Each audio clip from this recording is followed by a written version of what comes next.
Howdy, and welcome to another episode of Adult Onset Horsemanship. I'm your host, Daniel Dolphin.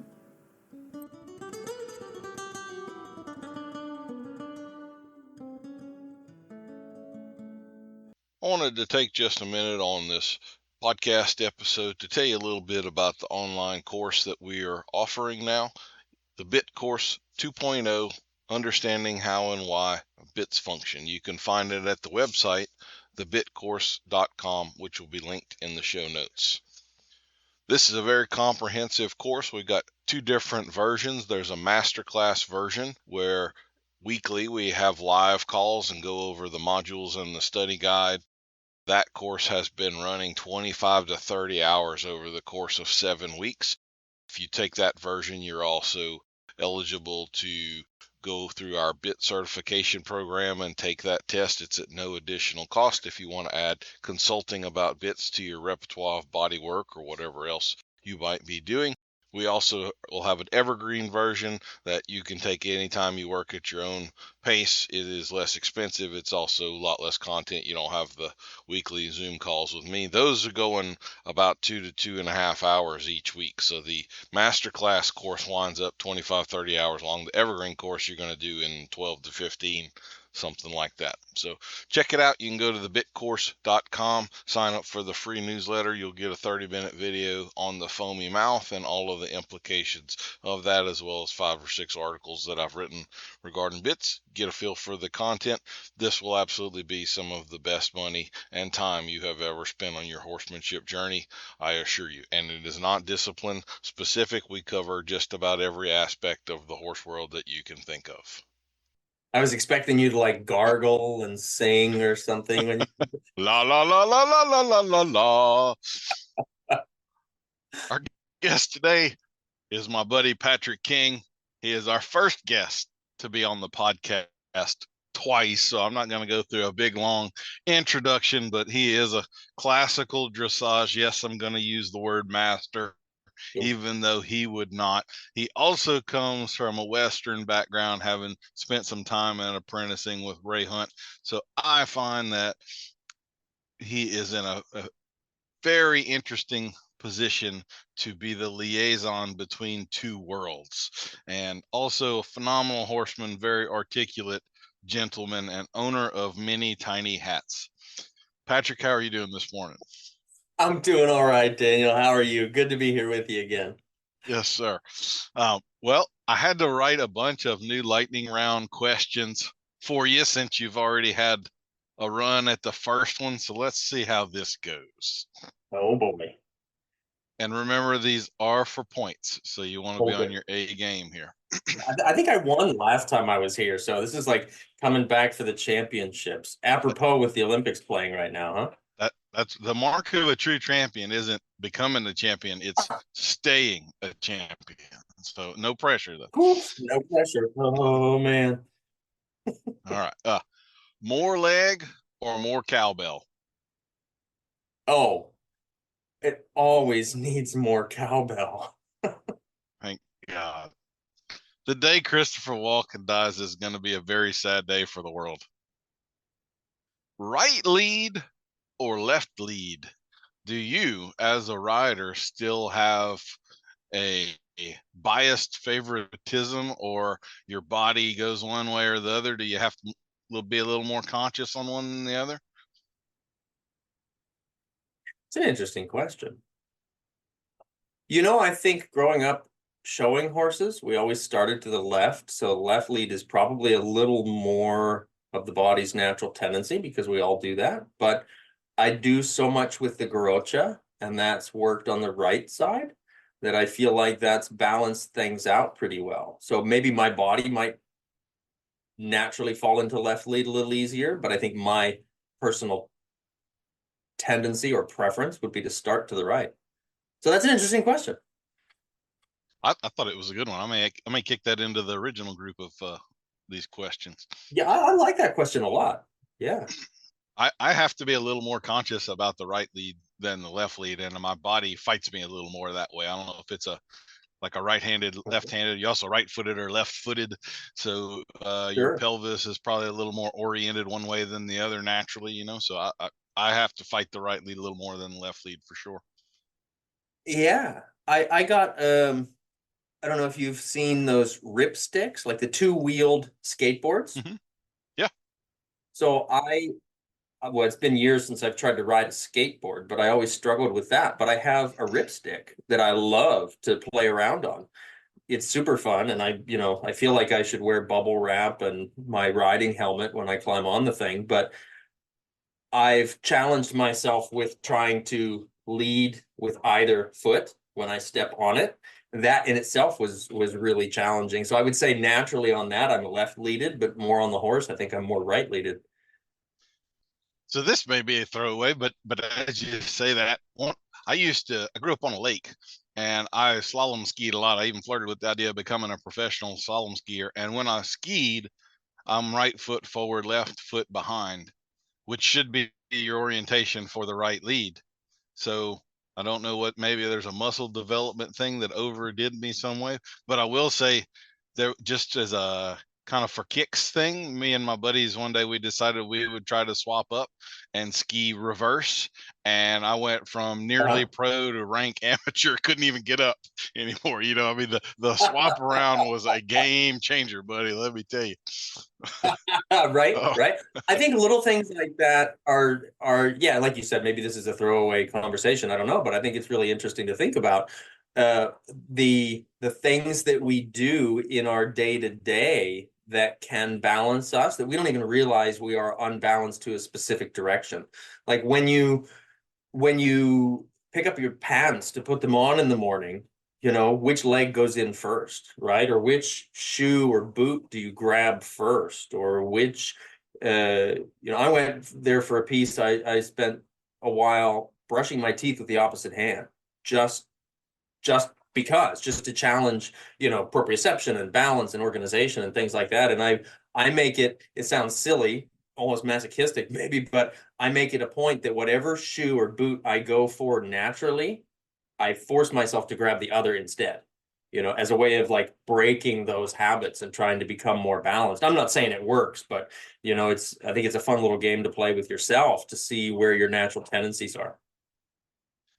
So actually one of the examples I use in clinics, when I do clinics, we very often work on footfalls and getting people more aware of the feet and things like that and trying to control this foot. I will sometimes take a person and pick up their shoes, and we'll look at the wear patterns on the bottom of their boots, and you'll notice that the ball of this foot is worn smooth because they tend to pivot that way, and you have a pattern of how you use your legs that you're probably completely unaware of. If you walk up to a flight of Oh, stairs, I'll 100%. guarantee you 9 out of 10 times you start the stairs with the same foot every time, and you're not aware of it at all. If you go to load a horse in a trailer, 9 out of 10 times they will step into the trailer with the same front foot, a left or a right, consistently. Absolutely. And so forth. Absolutely. Okay. Yeah. Well, and I just thought of this too, going back to the slalom skiing and swapping your dominant legs and that sort of thing.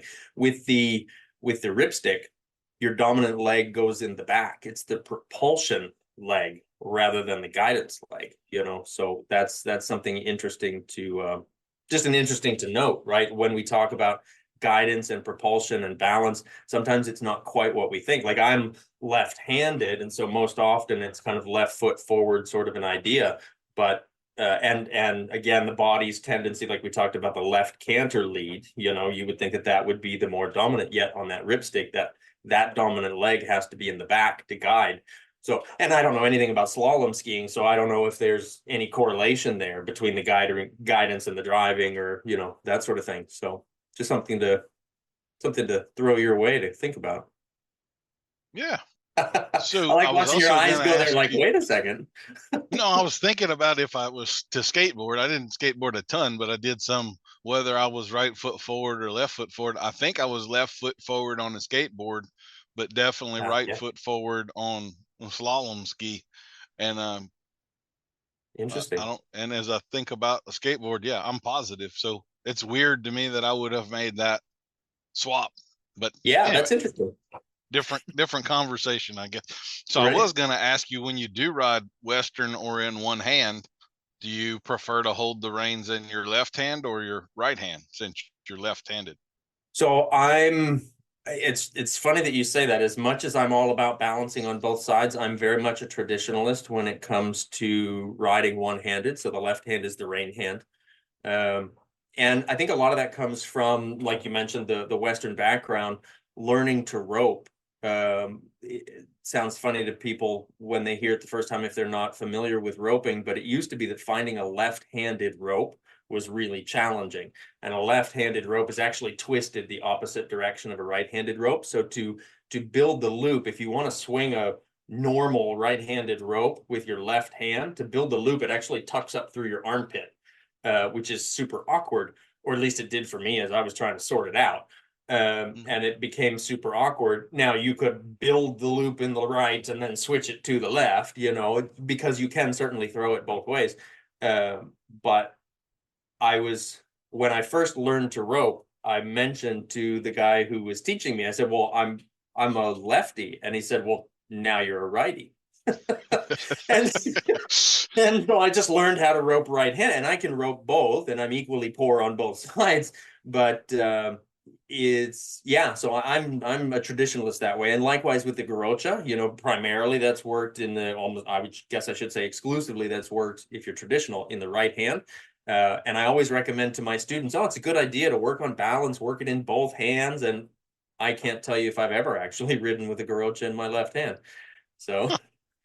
That's a whole Well, practice what you preach deal, I guess, but I like that. I guess I'm weird that way because I have probably spent less time on finished horses than a lot of people, but I've done a ton of transitioning green horses into okay. the bridle.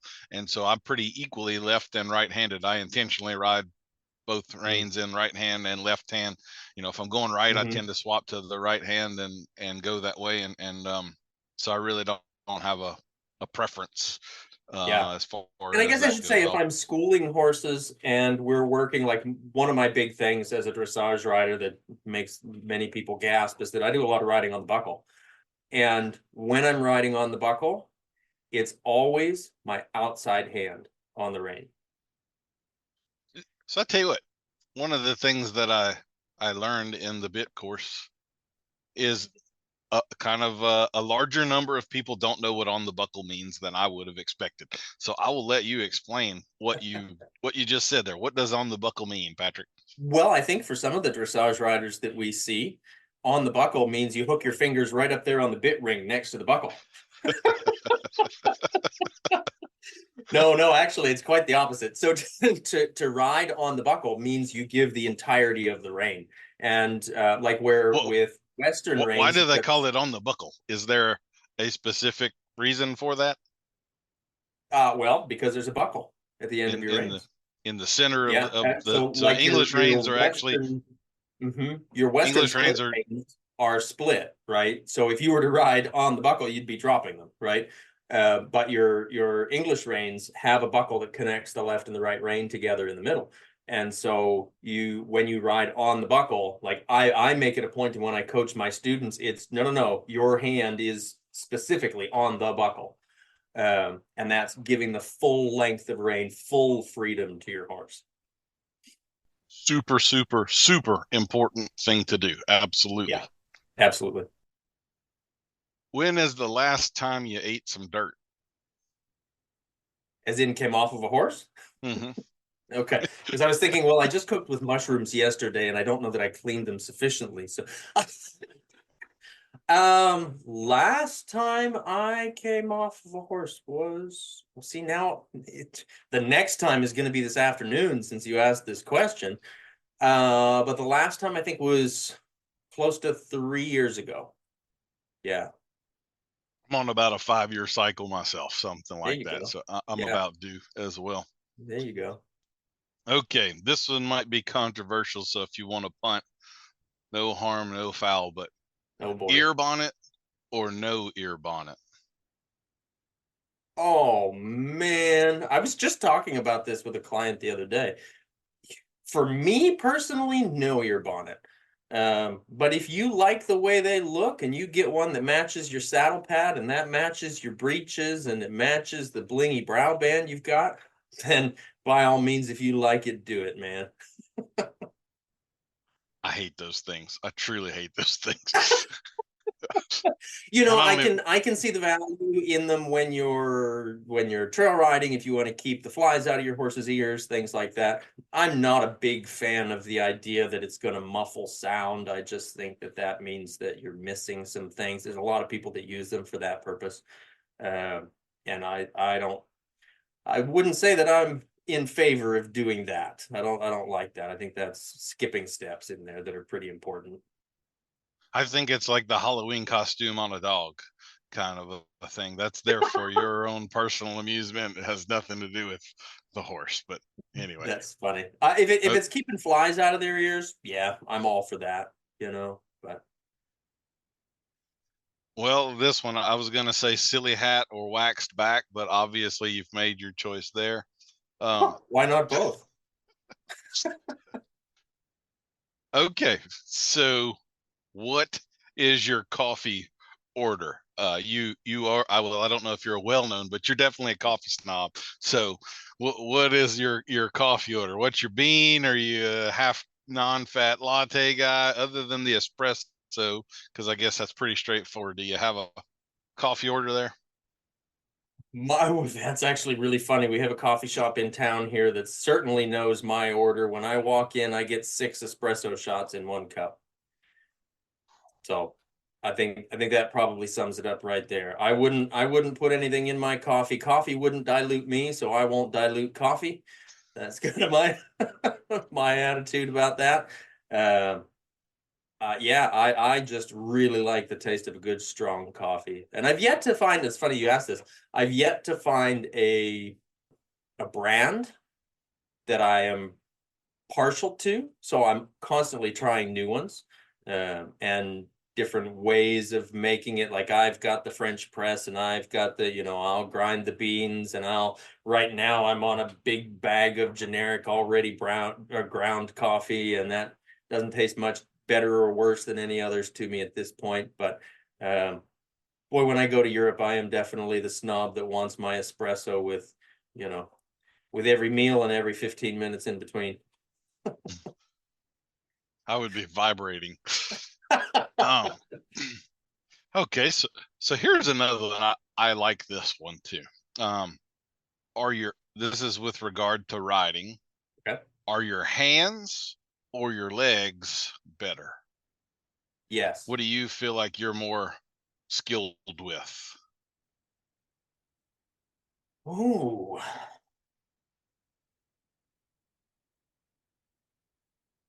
That's a really, really good question. Maybe I might say my hands. And the reason I would say this is I'm always coaching my riders, do less with your legs, do less with your legs, do less with your legs.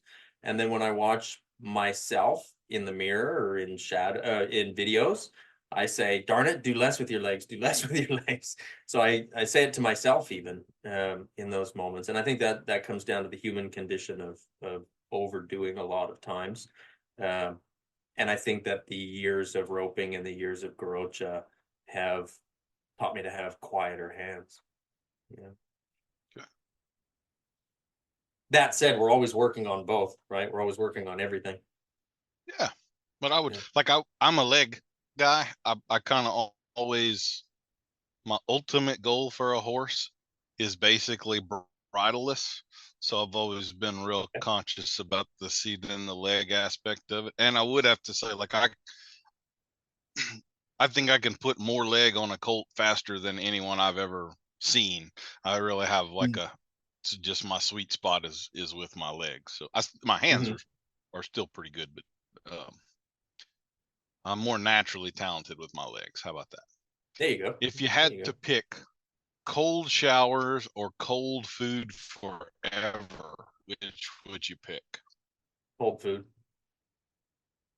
Which is funny. I hate cold showers. I've got one of those portable ice baths set up on the back patio. I love an ice bath, but I hate cold showers. I'm a cold shower guy, actually. But I may be too much information deal.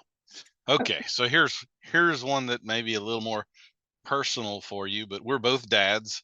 You're a girl dad and I'm a boy dad. But if your daughter came to you and wanted to train horses, what would you have to say about that? Would you be warning her away or pulling her in? How mixed feelings? What would that bring up for you? Well, I think it would. I think it would bring up mixed feelings, and I would certainly make sure she, as we all say, got the real job first. Yeah, I mean, I wouldn't sway her away from it because I'm certainly not unhappy that I went that route, but I'm also not unhappy that I got a business education as I was doing it, because I think you can carry that anywhere. I think it's important. Yeah. What would you say is your favorite creative outlet? So, like you write a decent bit for social media and stuff. If I'm not getting too far ahead of things, I think you've kind of been working on a book, but I could also see you being the kind of guy that sketches or something like that. I don't know that you do.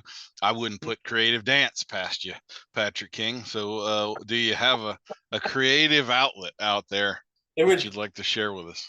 I think that would be more of an interpretive dance than a creative dance, and you can interpret it however you want.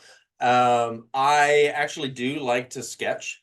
I don't paint as much as I used to, but I used to do quite a bit of sketching, drawing, and cooking. Honestly, is a big creative thing for me too. I love to cook. What would you have been if not a horseman? So I had the intention of becoming a mounted police officer. I didn't see that one coming. Right? Glad I didn't do it for sure. But which is actually kind of fun because I've worked and coached a couple times now the New York City Mounted Police Department, and also worked with some horses for the Green Bay, Wisconsin Mounted Unit. So it's pretty cool that I've kind of gone full circle, and when I share it with them that was my intention originally, they confirmed that it was a better idea that I stuck with the horses. Especially in this day and age. This is a question I'm particularly proud of. If you had to pick one to drive cross country with, coast to coast, Pee Wee Herman or Bobcat Goldthwait? Pee Wee Herman or who? Bobcat Goldthwait. You remember the guy Zed from Police Academy? Oh man. Oh man. Yeah. Oh, this is a terrible. I hate this question. So this is so funny, and people oftentimes are surprised by this, but when I drive in the car, it's quiet time. Like, so whichever one of those falls asleep in the car, that'd be the one I would pick. Well, Pee Wee Herman's I think that dead. comes from talking for a living. Yeah, so if you could stand the stench, I think you have quiet with him for sure. Oh man. Can you hear me? There you are. Okay. That might be the universe telling you to can that one. Well, I was gonna make a joke about children there. Probably best that cut me off. We'll edit that chunk out as well. Yeah. Okay, so here's another. I kind of like this one. What is your least favorite barn chore? Well, I don't know. Okay. I don't know. I can't think of. I got nothing. Do you have a favorite barn chore? And why is it debeaning the geldings?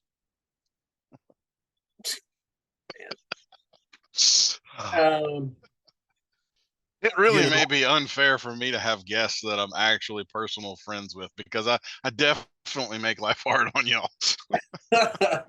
Being being a man, we like checklists, right? We like to do lists and checking things off and being systematic. I would say the scrubbing and refilling water buckets is kind of nice because there's a clear start and a clear finish, right? Yeah. Do you have an ideal horse height and weight size, basically?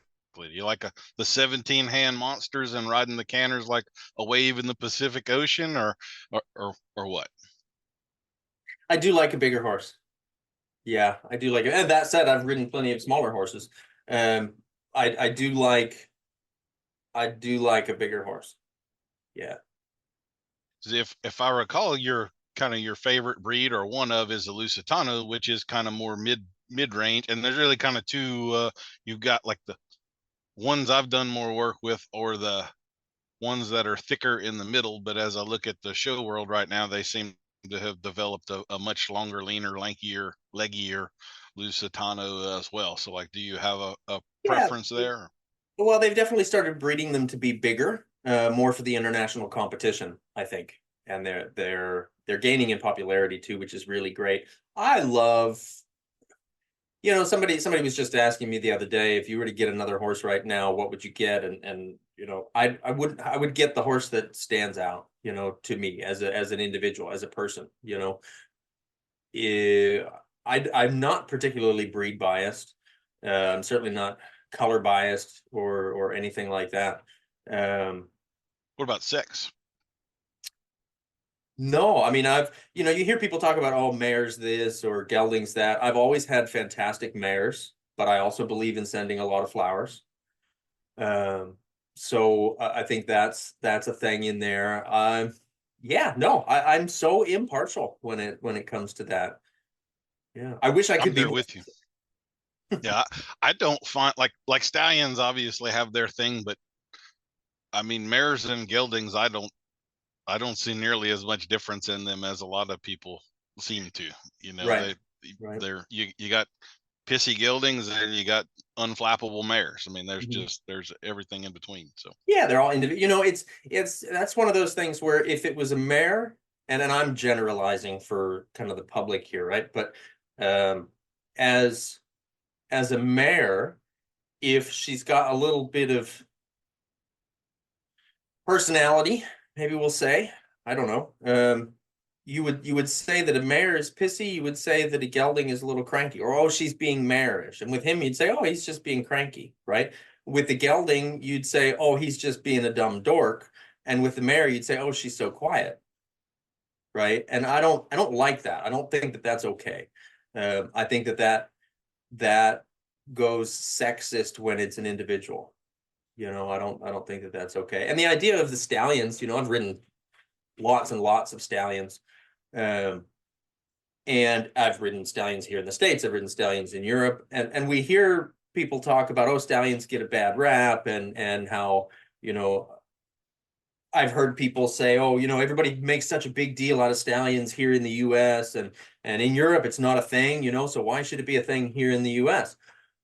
Well, here in the US, we use mares, right? And in Europe, that's not as common of a thing. There's a lot more stallion gelding use over there than there is mares. Mares are more for breeding over there, specifically like Spain, Portugal, where I've spent a lot of time. And so it's not even so much the stallion issue per se, it's that you don't have the hormonal mix-up like you do here in the States, right? And that's why it becomes more of an issue. I think stallions are the biggest problem when you treat them like stallions. If you have this bubble around them and you keep them isolated and you act like it's a thing, and that's when it becomes a thing. If that's just another horse in the barn and they get tied up and treated like everybody else and moved around and yada yada, then Absolutely. although I will say there's probably a certain level of horseman you need to be at before you ever do attempt dealing with a stallion, especially if it's a young green horse that needs guidance. If you got the 9-year-old that's had a bunch of training and he's unflappable, then you'll get away with a lot more. But absolutely, I've got friends in the breeding deal, in the paint horses specifically, that would breed their stallions in the morning, haul them with a trailer full of mares, and go show in the afternoon. and never have an issue. But it does come down to the management, and it comes down to your skill and the horse's experience level. It's, for most people, it's like having a pet rattlesnake. It's just not a good idea for the average owner, for the average trainer even. Yeah. My biggest downfall with them is that, like, if I hit the road or something, we've got a decent bit of acreage here, and I like to just turn all the horses out. And obviously you can't do that with a stallion without consequences. Right. So Absolutely. Absolutely. It that's becomes the bigger issue for me. Mm-hmm. Yeah. Yeah, for sure. Are there any conformational flaws that you actually prefer? So what I'm meaning here is like what we would call cowhocked. I actually prefer in a cow horse where they're little hocks are a little closer, feet toe out a little bit more. That's actually going to help you with outside leg turns and stops and things like that, while it would be a textbook conformational flaw in most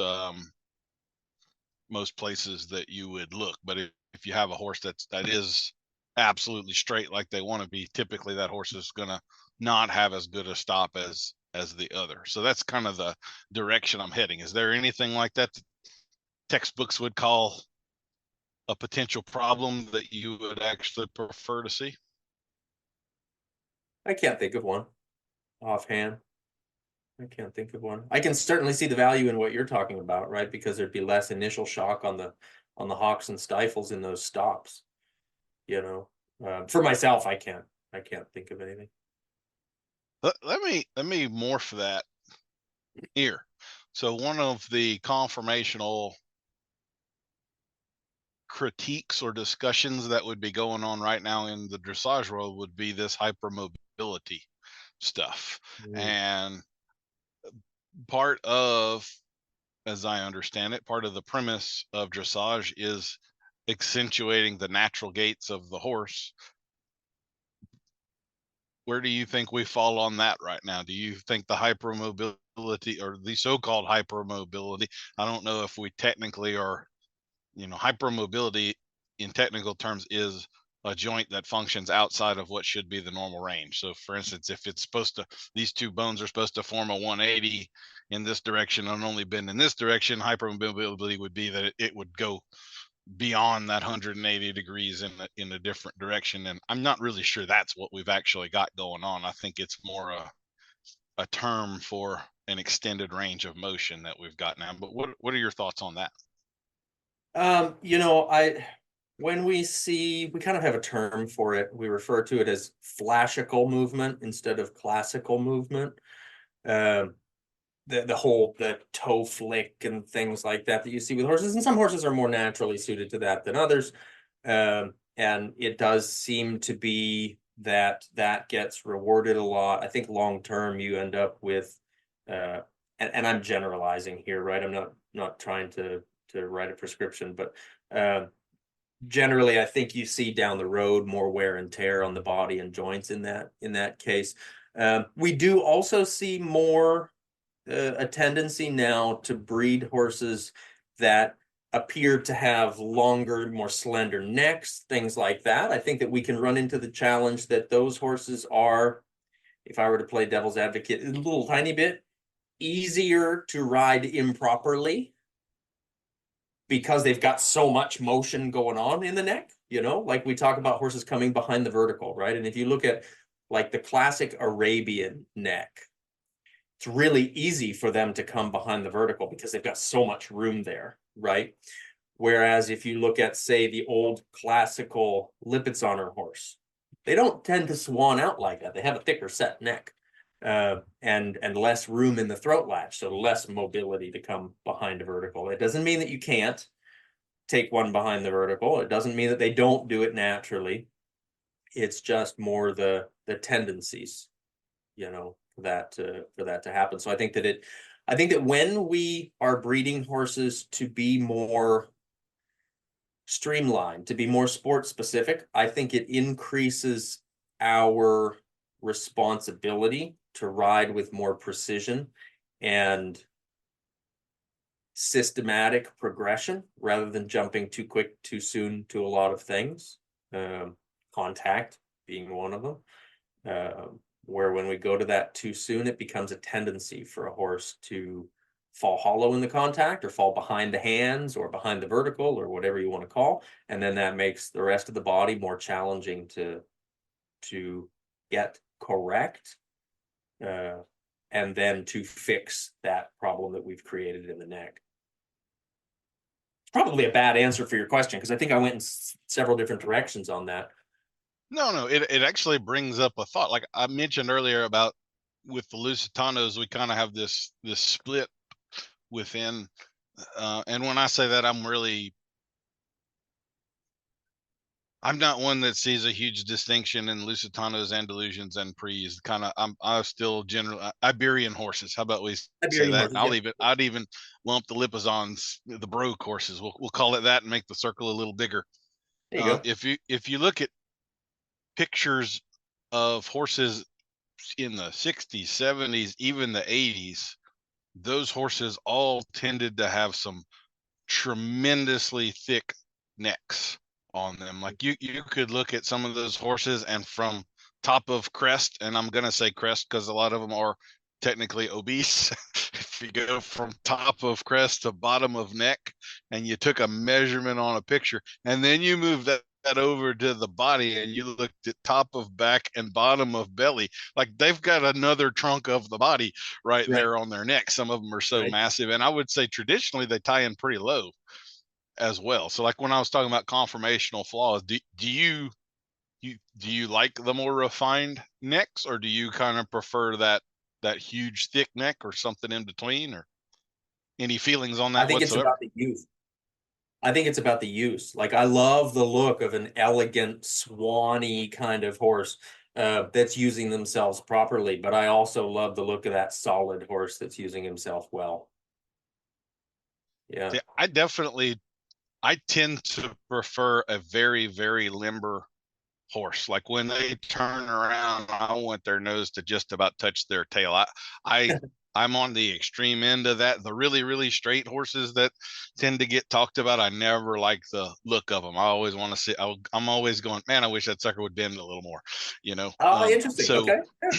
So I don't prefer the really thick necks. At the same time, I would totally agree with you on the really refined necks that they are easier to make. You get away with more that you probably shouldn't get away with on some of those horses, and you can get yourself in trouble with them. So anyway. Yeah. And I think for your listeners that aren't as familiar with the Iberian horses or the Baroque horses, if you look at here in the US, if you look at the Morgan horse, right, and you look at the old style Lippet Morgan, they have a tendency to be more of that stockier, thicker build than the modern Morgan. The modern Morgan, in a lot of cases, resembles a little bit more an Arabian, whereas the Lippet Morgan is a much stouter, stronger, ready to go to work, kind of carry you to town in the saddle or the carriage, kind of build to them. So I don't know if we're sticking traditionally with the lightning round questions, but you're bringing up a lot of stuff, and that I set up the organizational structure. Yeah. So you did mention, and I think all of this kind of brings it full circle, a little more about your use of horses and breeding for more specialized tasks, which I say would definitely that's become very, very prevalent in the last 30, 40 years. And if you look at the economics of the horse industry, you're certainly financially rewarded for the specialist horse and not nearly as rewarded for the very well-rounded jack of all trades sort of a horse. Although, like when I'm talking shop with fellow professionals, we all actually tend to prefer the well-rounded horses. That seems to be everybody's heart lies with that. But man, the difference in money between those is is significantly different. I'm kind of thinking some of the schoolmasters here, like I've seen ads for some of those horses,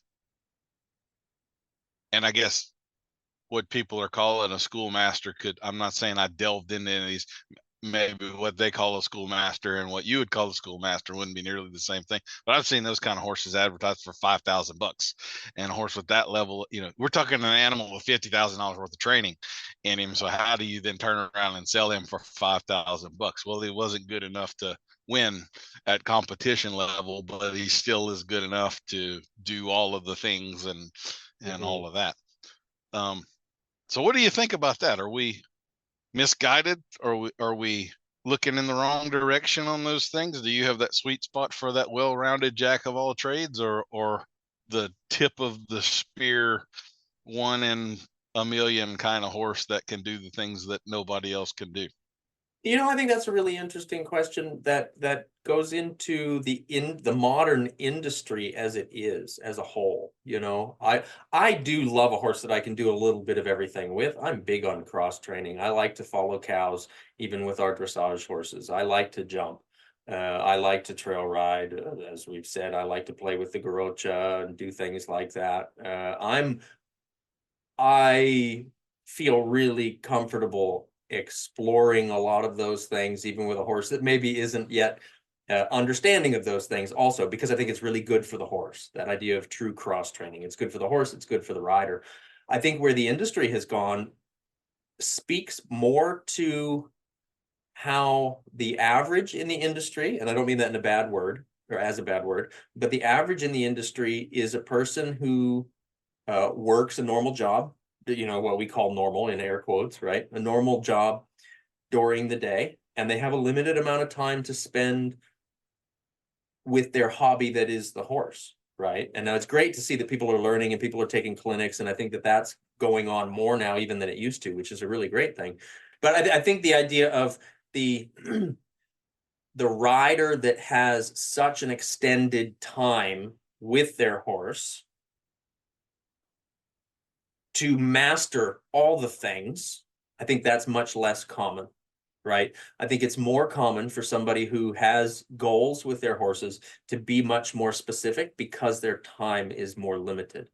I think that's maybe the way that I want to say that. So the horses are specialized to fit that more. And I think that's where those horses in the market, in the industry, have more value because they're already specifically developed to what the person has time to work on. And maybe I'm wrong with that, but that's kind of what I see happening. And that's where the value increases, when it's something more specific for your needs, right? If you wanted to drive a race car, or you wanted to race, so let's say you wanted to become a NASCAR driver, you probably wouldn't buy an Astro van, right? You would want to buy a car specific for your goal. Now, if you were, I feel like the kind of horseman that we try to be is we want to put that race car engine in the Astro van so we can do everything with it, But it's not always good necessarily. But I guess that's where I would go with that question. Is I think that people are getting more specific with their goals depending on the part of the industry that they're in, and I don't think that that's a bad thing necessarily. But for me personally, I like to be able to have a horse that I can do anything with.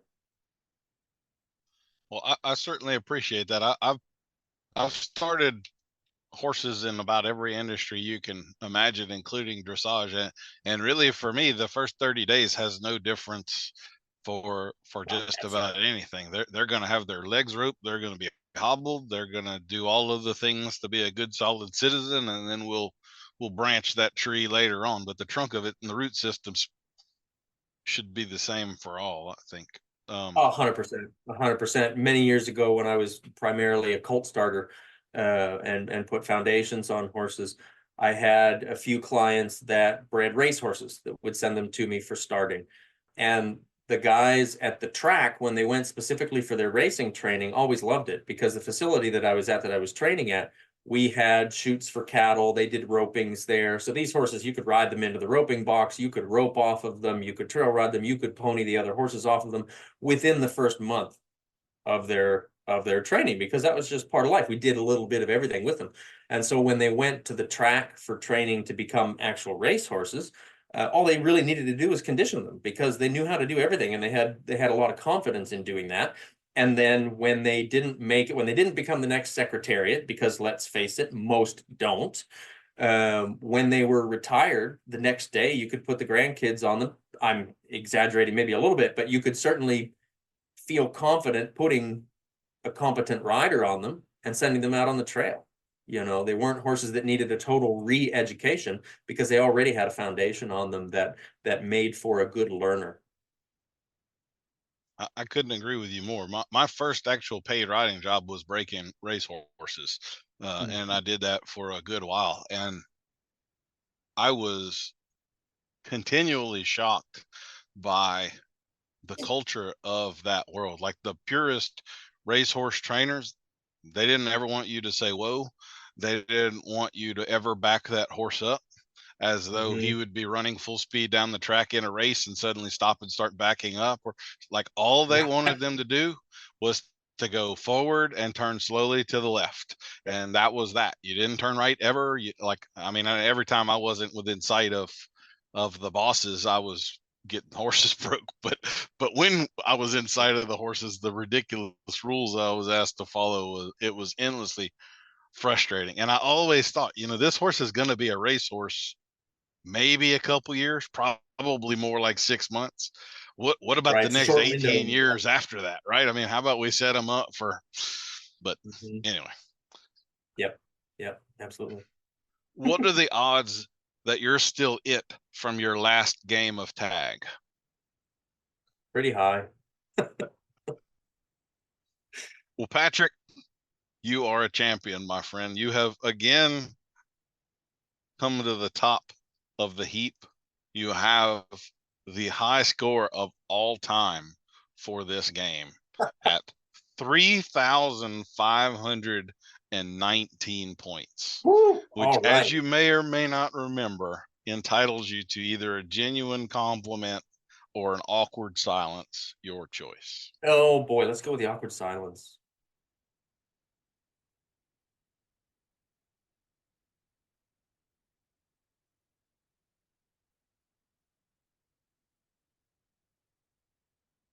Thank you for that. That was glorious. Just as much of a test for you to see if you could do it. Oh, I was hoping you weren't going to pick the compliment, because as I'm getting to know you better and better, it's harder and harder for me to do. Harder and harder. Yeah, absolutely. Absolutely.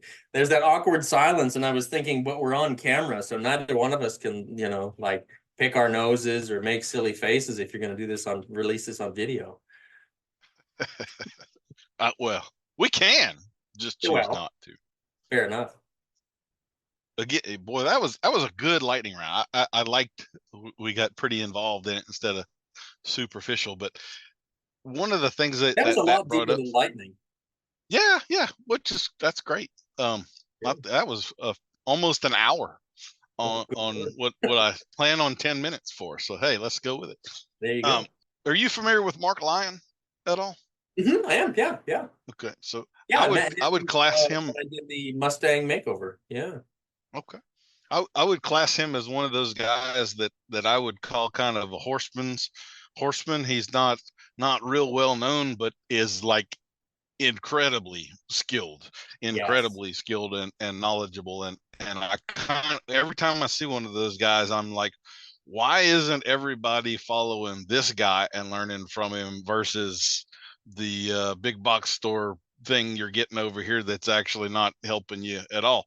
Right. But he made a comment that I really loved, and I'm kind of curious on your personal take here. So he was describing structure in his horses, and I think the examples that he used was, if you viewed it on a scale of 1 to 10, and if you remember that movie The Sound of Music, where the colonel or whatever he was had the little flute, and he called all of his kids down, and they stack up in a row, and name, rank, and serial number and all of that. He was like, that's pretty structured, especially for some of those young kids. We might call that like a 9 or something. And then you could have the other end of that scale where you've got no structure, anything goes. We've got parts of this world now that are getting into this term of consent, and if my horse doesn't consent to be ridden today, we won't do anything.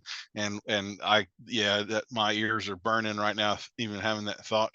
And he said he probably likes his horses about like a 7 or something. They're maybe a little more structured than most people, but he also has to do things on them where could be life and death, could get pretty, like he's got to go and got to be able to depend on this horse, and the horse has got to stand up and be there for him. So I think you get a take on what I'm saying. On that 1 to 10 scale of structure, where do you think you like your horses to be? So as far as structure goes, I like the thought of that. And I was just having this conversation actually the other day with a student who was talking about that idea of giving her horse the permission to say no, right? And I think that that's really important, is the horse's ability to say no, or to say, I don't understand, or to say, can you be more clear? And I think it's on us to recognize when they're saying all of those things. The idea of structure, I love a horse that wants to play, that wants to offer different things. But I also think that that's within structure, within limits, that that's permissible. And the horse needs to understand those limitations. And if we are going to say, I want to give him permission to say no, then we need to accept that he has said no. And sometimes I see folks that they'll give their horse permission to say no, or they think they do, and then they pester when he's said no. Well, that's not acknowledging a no. That's being a little bit passive aggressive in that sense, I think. So the ability to give the horse choices and options, I think, is really important. And I like the way Leslie Desmond says, if no is not an option, yes is meaningless. I think that's a really important thing to think about. So I like the idea of giving the horse options and helping them to find the answer that I'm looking for, kind of the idea of helping them to become problem solvers, right? So that they can find the option within that. Now, when it comes to structure in a session, I think it's important to plan the session. I think it's important to have structure for what we're going to do. Otherwise, the horse, you climb on at the mounting block, or you climb on from the ground, whatever your preference is, and you ask the horse to walk forward, and they say, well, where are we going to go? And you say, well, gee, I haven't figured that out yet. Their own sense of self-preservation as a herd animal is going to say, well, I better figure it out for us then, right? Because they know that if there's no leadership there, we just die. Right, in the very Darwinian sense of things, if somebody's not leading the operation, then it's not a safe operation. So I think the idea of having structure there is really important. That said, I'm not so structured that I don't adjust for the horse. I think that's really important too. To have structure without rigidity in that sense, I think, is really important.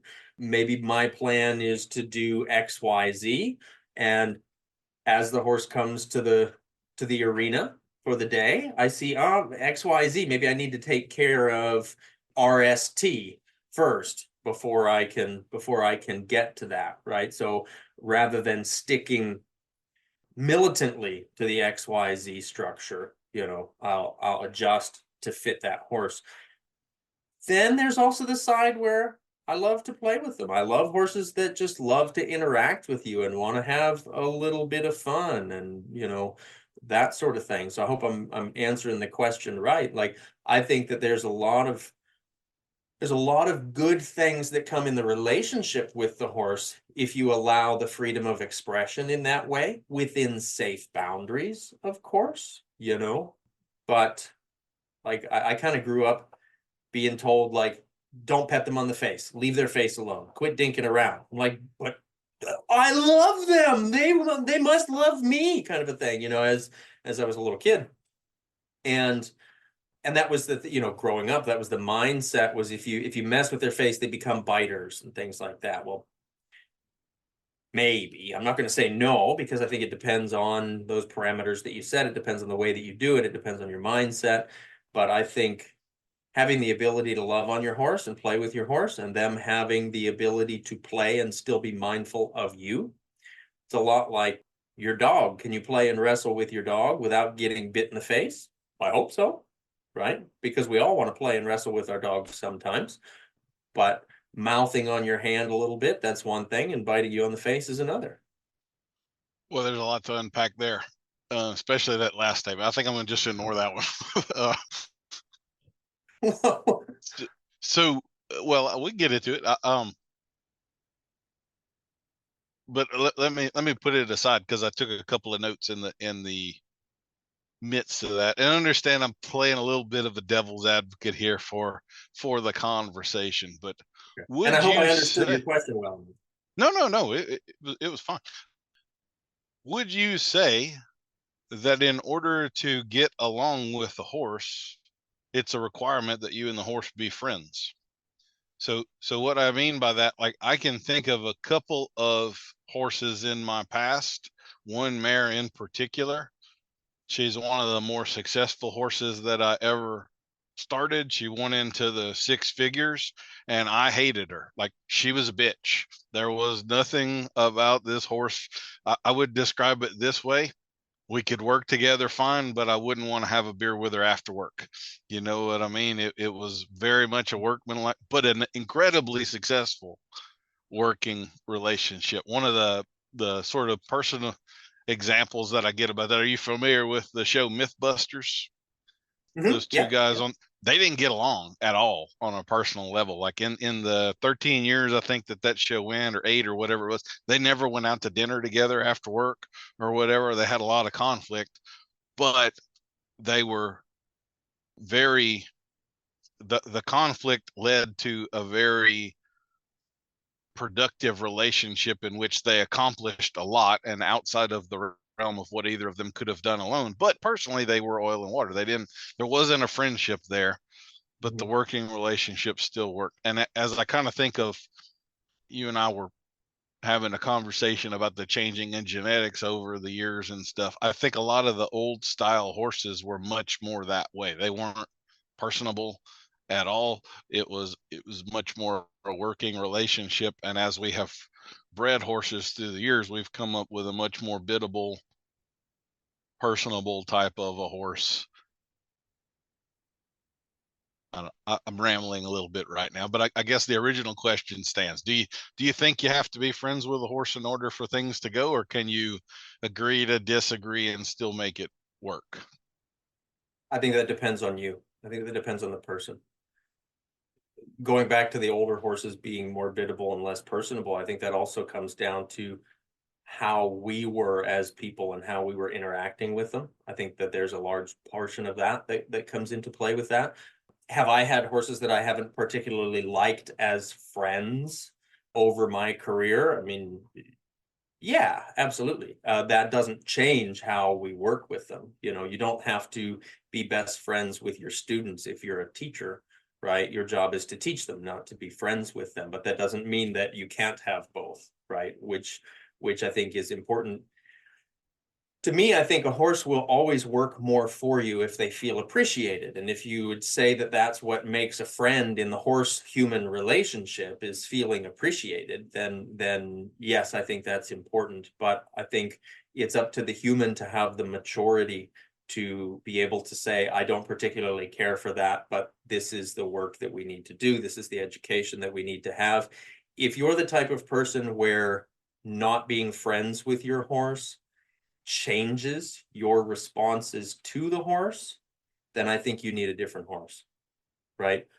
I think if you can set that to the side and be completely professional in that relationship, right? If you can be the kind of person that your horse needs you to be, regardless of how you feel in that moment, then I think that's perfectly fine. I think a lot of people want to be friends with their horse. And I want to be friends with my horses. I want to be friends with all the horses that I come across, even in clinics and things like that. I think that, that's my personality coming out in there. That's not saying that the horse needs that. The horse probably wouldn't walk out of the arena saying, oh, geez, I don't really think he liked me. Because even if I didn't, that horse wouldn't know any different because I wouldn't be treating them any differently. There would still be the utmost respect to them. And I think that's where we get into trouble. I think when it comes to the idea of becoming friends with our horse, I think sometimes we're blurring the lines of how respectful are we going to be of our horse. I think that's really to me, that's where that question ultimately ends up going, is, can you respect your horse for who he is? And does that mean you're friends? Well, I don't know. Like you said about the hosts of Mythbusters, it seemed to be pretty clear that they respected each other as co-workers, and they didn't have to be best friends. So I would say that I agree with everything that you just said. I would say it also poses a flip side to the coin, because you and I both know a lot of people who have a very friendly relationship with their horse and a fairly poor working relationship with their horse, which would indicate that the friendship part of it is not the magic sauce Right. that makes the working part Balance. of it Mm-hmm. work. Yeah, it's out of balance. Yeah. And I would say, like, once again, I think you and I both know some well-known, and just to give the devil his due, high-level horse people who aren't very good people, and yet still manage to be able to be fair in the moment with the horse, or wouldn't get the higher level results that they do seem to consistently get. That's one of those things that really always befuddles me when I meet some of those personality types, and to meet the person, I would judge them as can't be very good with a horse. And yet somehow or other, when they get out there, they put their personality, what I would consider their personality flaws, aside and still make it work. So that to me brings up this sort of trend of connection that we've got going right now. I think it's misguided. And I definitely understand that it is what most people seek. This is going to be anthropomorphism, but I've always viewed handling a horse as kind of a parent-child relationship. And as the saying goes, if you try to be best friends with your kids, you end up raising your grandkids. So you're not really there to be their friend, you're there to be their parent. And I kind of view the horse thing a little bit the same way. With regard to the structure we were talking about earlier, I would pretty much agree with Mark. I think in the end, my horses they definitely wind up on the more structured end of that scale. 7 or an 8, maybe something like that. I tend to be a lot more structured in the beginning of that relationship and setting up the boundaries and the ground rules. And then once that's established, I relax a little bit more. And if things get too out of whack, it's not hard to bring the structure back in and so forth. And so I don't know that's a consistent one number answer for me. I would say it varies in the stage of training and with the personality of the horse. There are horses that you kind of got to bring them down a notch a little bit from time to time and reestablish things. And there's other horses that you're constantly trying to build confidence in, and you cannot in any way ever do something that might take that away, or it'll take you months to recover from that bad 5 minutes. So yeah, absolutely. And that reminds me kind of that expression that you treat your kids at home as if you were in public, and then you treat them in public as if you were at home, and then you'll never not like your kids. Right? Like the idea of and to your point with that, there's some horses that come in where I'm like, woof, okay, look, like structure, here we go, we got to have this, because it's obvious that 5-year-old Johnny is running around spitting on the other adults at the playground. You know what I mean? Like we missed the rules, we missed basic manners, and I kind of think of it that way as like when you're talking about the horse that comes in to start with, setting that structure, it's like, here's basic manners. And within basic manners, there's a lot of freedom. Within clearly defined structure, there's a lot of freedom of expression and freedom of interaction and things like that. And it's the lack of clarity. And I think that's maybe speaking a bit to what you were talking about, where there's a focus on friendship before there's a focus on structure. I think that's just a lack of clarity. And I think that that's not fair to the horse. You see a lot of horses that show, stressful behaviors as a result of not having that clarity. One of the lightning round questions that I tend to use is the feral versus spoiled. Which would you prefer? And most people have picked feral. There's been a few that have picked spoiled, and I think that tends to be they're more picking genetics. They think that the building blocks they've got to work with once they get past spoiled are probably better than the Mustang, nature's breeding for the last couple hundred years or whatever. But I would definitely say that if you're putting a horse into a training program, the spoiled horse is the one over the first 90 days that's going to have the tougher time, because you have to do that structure, and that's the one I'm going to have to be hard on. And I have seen time and time again the owners come to see the horse a month in or whatever, and we get in a round pen, and this is a horse I've basically been kicking his butt every day for the last month. Yeah. And he will connect with me and totally ignore the people that have been feeding him graham crackers in the backyard for the last 3 years. What we want versus what's needed are sometimes at odds. Maybe the short-sighted versus the long game playing out there. Well, horses prefer structure in that sense. Horses prefer structure. And when lack of structure, when the focus is more on the friendship and there's not consistency in there, it's one of the hardest things on the nervous system is inconsistency. Right? So horses find comfort and relaxation within that structure, So again, to me, it comes back to so long as the structure is respectful of the individual on both sides of that equation, right? So long as there's respect of the individual on both sides of the equation, I think that the structure is going to be more appropriate. And it's funny that you say that about the feral versus spoiled, because we kind of have this expression like, oh, that one must have been homebred. Right? It's like you can tell because he's the one, molesting the pockets for apple pieces and, knocking things over and getting into stuff. And yep, that was the homebred, and I mean, we all, it's just a silly expression, right? To say, yep, you've been coddling that one a lot.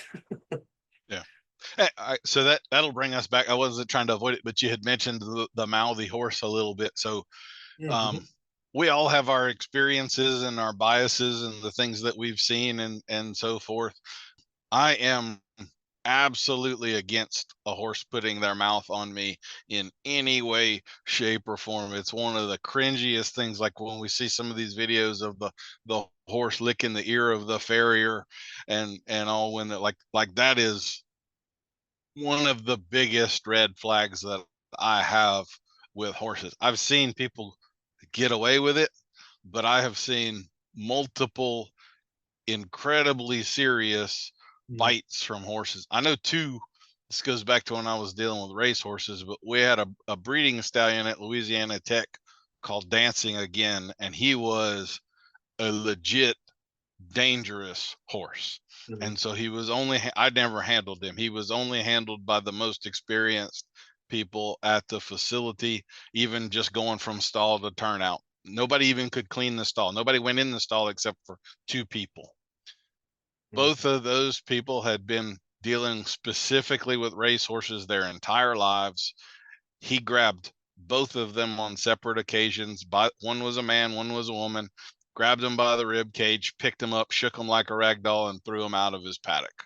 And I mean a very serious situation, and not with newbies. I've known a couple of other people. I've actually been contacted by a law firm to be an expert witness in a trial for a lady that had her thumb bitten off by a horse while feeding it treats and stuff. So I think the biting and all is absolutely the most dangerous area we can get into with horses. Now, there's other things like helmets that I'm pretty laissez-faire on, and I understand there's risk there, and I'm okay with the risk, and it doesn't bother me. So I guess that's just a bias of mine. But so where do you stand on mouthy horses? Or like, there's even a video, somebody sent this to me, a lady on YouTube. I don't know who she is. She's, I gather, European by the accent and the fact that all of her horses are stallions, and she's doing videos based on how good of a relationship she has with the stallions, and the stallions express that by mouthing on her, and she'll stand there doing a video with a horse nibbling on her shoulder right here, and like I turn it off. I mean, I can't. I have a physical reaction to that. I cannot stomach it at all. It's just. So what are your thoughts? Am I a sissy, or or what? Do you mind a horse mouthing on you a little bit, or is it a hard no, or what? You know what? It's gonna come down to respect and structure. When you think about the tactile senses that horses have, and the fact that they use their lips, basically it's their equivalent to our thumbs, right? For me to say that I would never allow a horse to do that would be like saying I would never shake your hand. That's my idea of that. Not saying that he has to do that in order for me to meet him or anything like that. But I guess the short answer is I'm okay with it within structure, within respect, within those guidelines. And I will interact with it. I think it's one of the ways that a horse will. We see it with particularly I'll say geldings, because here in the States, that's what we see most often, but you'll see horses playing the whole bitey face idea, Of course it can turn to biting. Of course it can be dangerous. I think the most dangerous thing when it comes to working with horses is a lack of awareness. And not even awareness in the immediate sense of what's going on, but awareness of what that thing is going to build up to in successive approximation, right? Where is this going? I think if a horse is expressing anxiety in their mouth, we can help them to release that anxiety with that.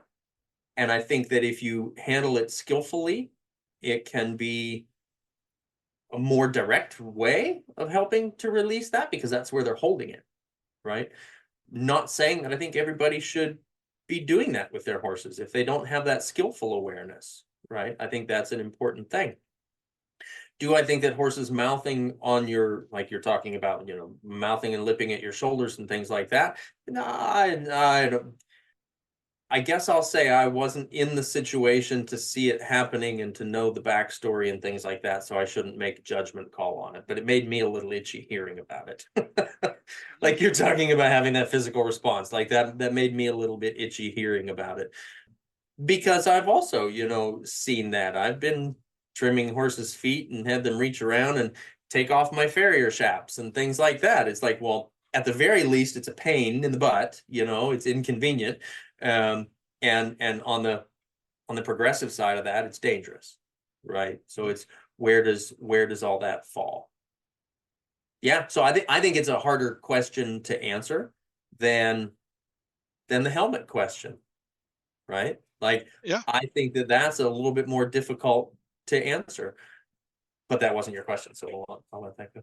No, I tell you what, jump in. You brought it up, so where do you fall on helmets and all of that? Is that an absolute for you, or you get relaxed about it at times, or what? It's an absolute for me. Okay. And the reason it's an absolute for me is that when my daughter was younger and she was taking lessons, I told her that it was the rule that she had to wear a helmet.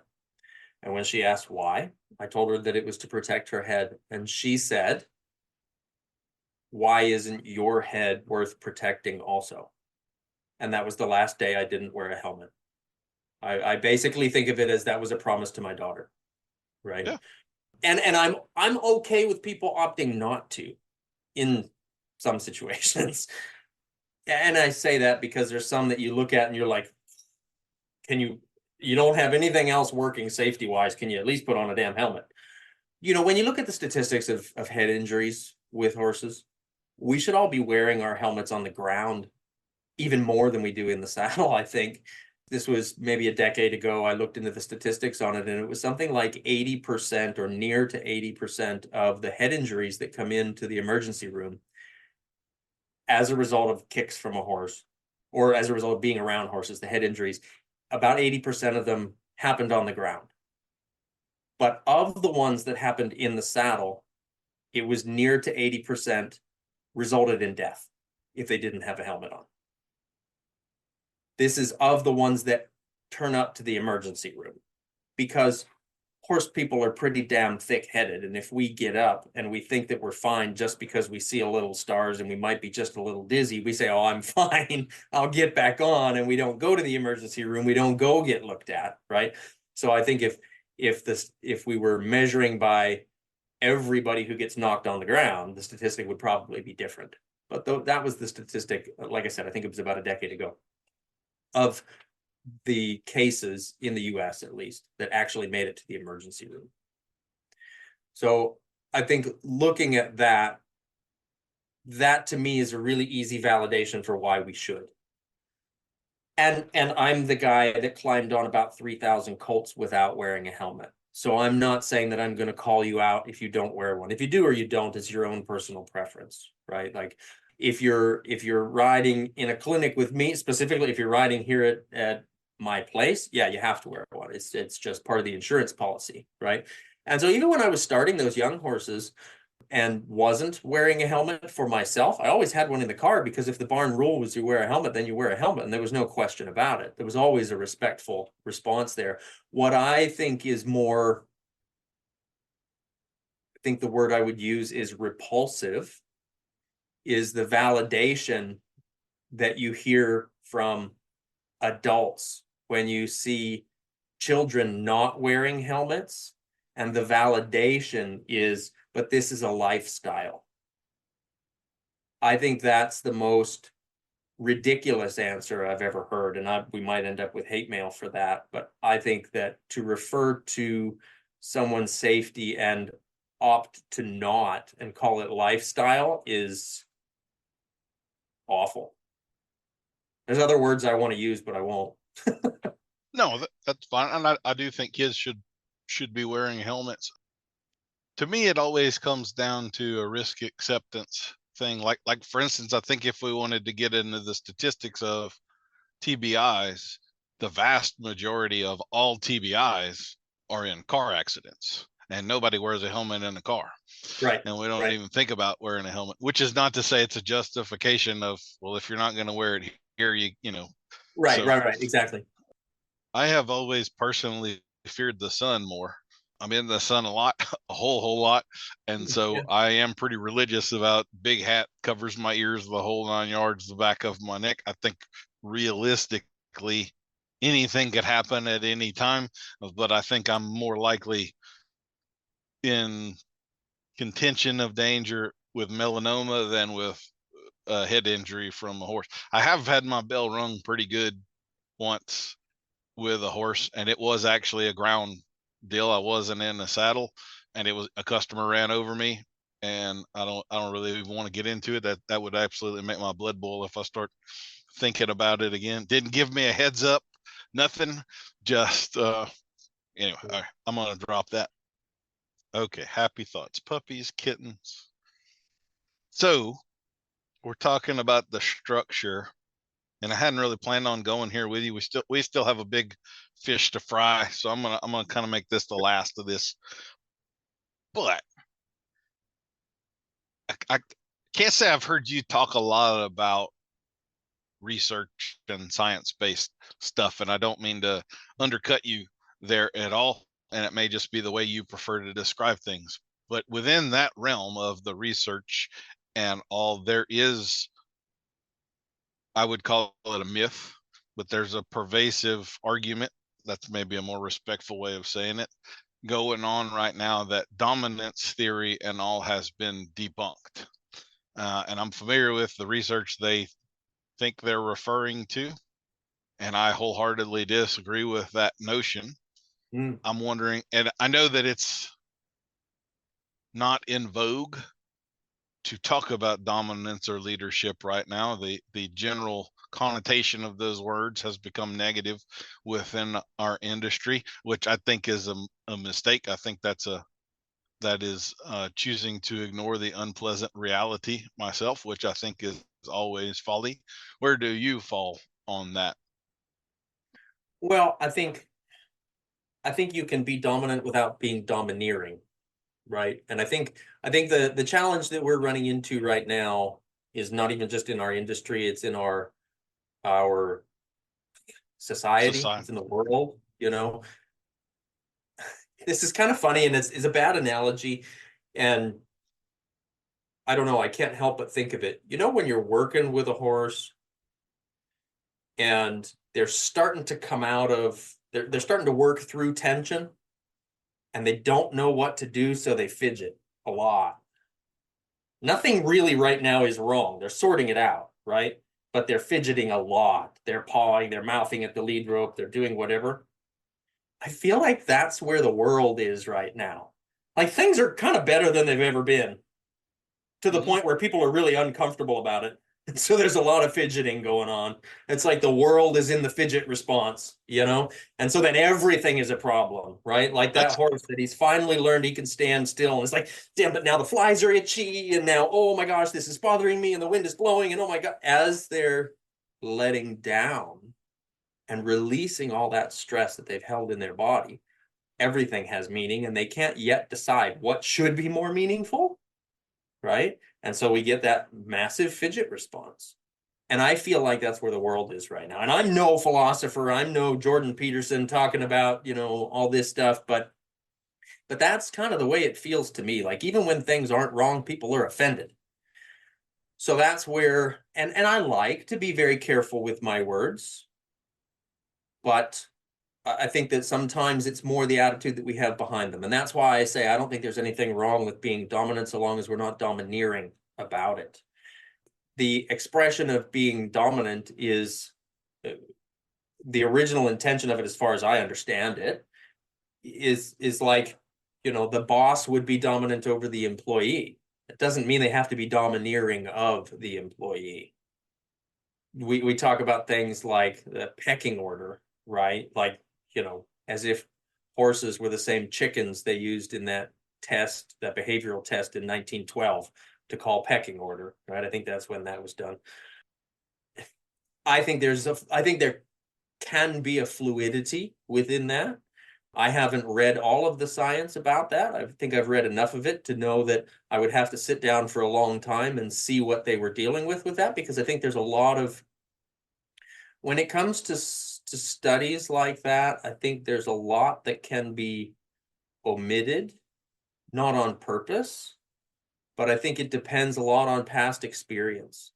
And I think in the case of dominance within our horses, it depends on who that horse is as an individual and how they're relating to you as an individual. That's really what it comes down to for me.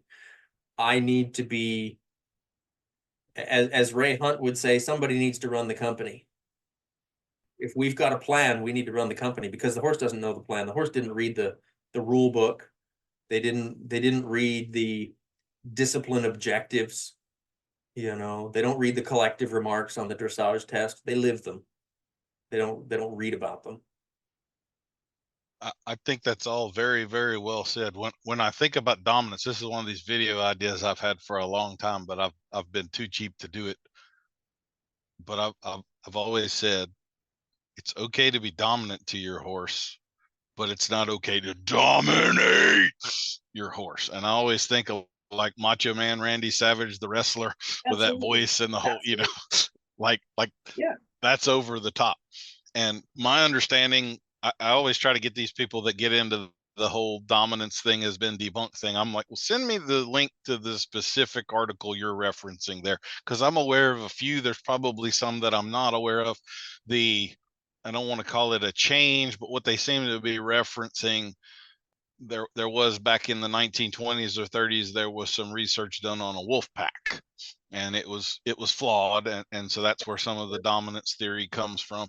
And then the stuff that they've come up with now is what you referred to, where they have proven that there is fluidity within dominance hierarchies. I'm completely unaware of any person who you would say is on the side of dominance and leadership who has ever been in denial that there is fluidity within the dominance hierarchy. If I could walk up to this horse that is in the wrong frame of mind and is trying to be dominant to people, and I can then assume dominance of him and fix things, air quotes, by virtue of the fact that I believe that to be possible, I am admitting that there is fluidity in the dominance hierarchy. That has never been an argument that anybody ever tried to make. And they've come into more stuff proving resource management. And so in this ideal world of absolutely no scarcity of any resources, the dominance hierarchy is a certain way.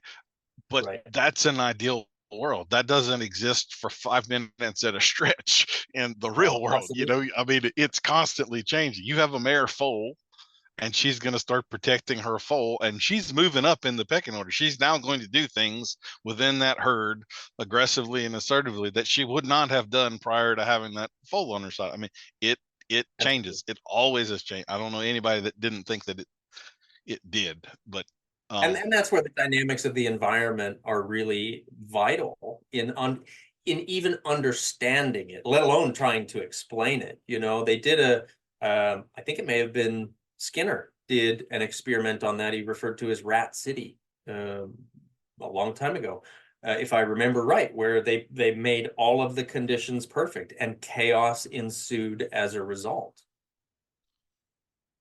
yeah, you may be referring to something different than what I'm thinking about, but Okay. there was a famous experiment, and I cannot think of the name of it right now, but they made an ideal world for rats, Mm-hmm. and sort of like the human world, it Mm-hmm. peaked and then declined. Birth rates went down, the size of the Absolutely. rats went down, and it basically decayed from within. And I think kind of that's what you're referring to with your fidget reference to the human world. There's I think it's Dr. Steven Pinker, is a Harvard linguist, a Noam Chomsky contemporary, one of Jordan Peterson's friends. He wrote a book called Enlightenment Now, in which he basically scientifically cites all of the ways in which the world is getting better and better by leaps and bounds, and how we do actually live in the best period of human civilization that's ever existed as far as we know. And you cannot convince people, even with empirical data, that the world is good. They have to find the thing to complain about, and but this and this was wrong 200 years ago, and yada Absolutely. yada yada. Yeah. So Absolutely. It uh, reminds me a little bit of, I don't know if you remember who Louis C.K. is. He was a uh-huh. comedian. There's a video, I think I found it on YouTube. He was a guest show on some evening talk show. But the little video clip that they took from his interview was everything is amazing and nobody's happy. Right. And he was talking about how, you're really upset that your flight is delayed by 10 minutes. And he's like, you realize you're flying through the sky, and you're going to get there in 7 hours, where it used to take 7 months and half of your family would die from dysentery. And, like, yeah, it's just yeah, absolutely. It's, but we've changed things, right? It's like technology has changed things. Our understanding of things has changed the way that we relate to the world, uh, as one of my mentors, Charles DeCunfy, might say, what a novel problem to have, but a problem nonetheless. I like that. An interesting tidbit is that suicide is almost unheard of in third world countries. Sure. Suicide Absolutely. is a first world problem. We have all of these Absolutely. mental health crises, and the people who actually are still living in the hellholes don't. Go figure, Mm-hmm. idle hands, maybe. I don't know. Yeah. Okay, let's get back onto horses, and I'm gonna try to be a little more structured now after that trail ride we just took. Um, so you were an apprentice of Ray Hunt. I don't think everybody's aware of this, but there were kind of generations of apprentices of Ray Hunt, and you probably are in that last generation. Do you see, and I'm not going to get into naming names here. You're welcome to if you want. Do you see differences in those generations of what the people took away? Changes, I guess, as maybe, I don't know if it was what his message was or how the different generations received the messages, but to me, there are striations in that That's grouping. And I yeah. would say your generation is the most different of all of those generations. The gap between is larger. So what are your thoughts on that? That's really interesting to think about. And I think sometimes, maybe from a judgmental perspective, but I'll hear somebody talk about, oh, I learned this from Ray Hunt, and you watch them work with a horse and explain what they're learning, and you think, well, how did you get that out of that? But maybe that's just me being a little judgy on that. I think that it might be a challenging question for me to answer because I'm always trying to learn more and learn deeper and learn other things. And so I think that the things that I've learned from Ray were foundational, and I've gone on and taken it into a different direction from there.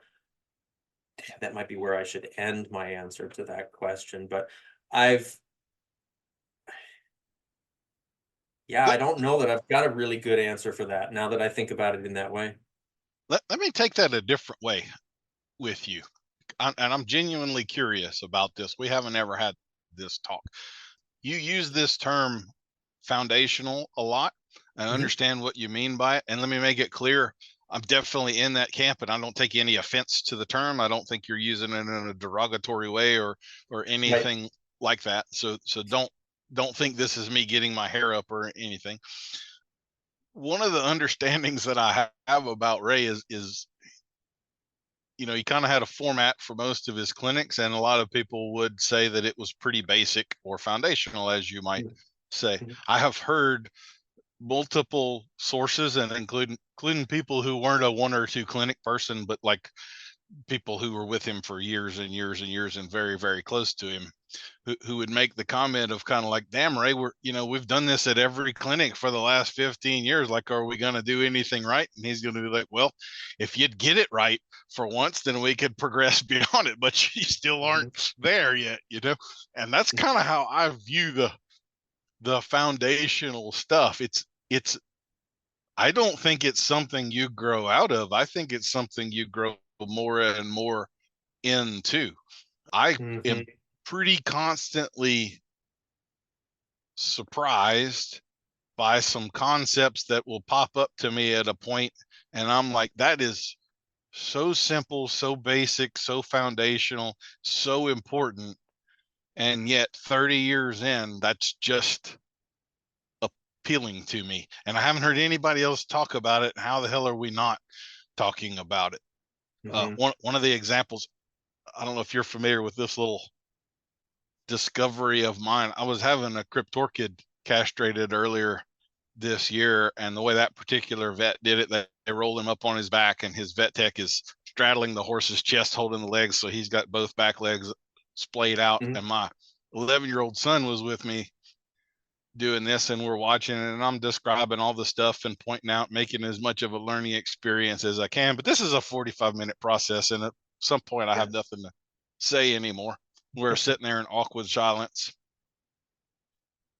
and suddenly it dawns on me that this horse does not have nipples. And I get to thinking, like, we also raise show cattle. Bulls, whether you know it or not, have a small udder with 4 useless teats. You and I are both males of a mammalian species. We have nipples. I ask the vets. I've got the vet and his wife who's doing the anesthesia right there. I have a captive audience. All of us are in our 40s, been doing horses our whole lives. I say, this may be a stupid question, but I'm noticing as we've got this horse splayed out right here that male horses don't have nipples.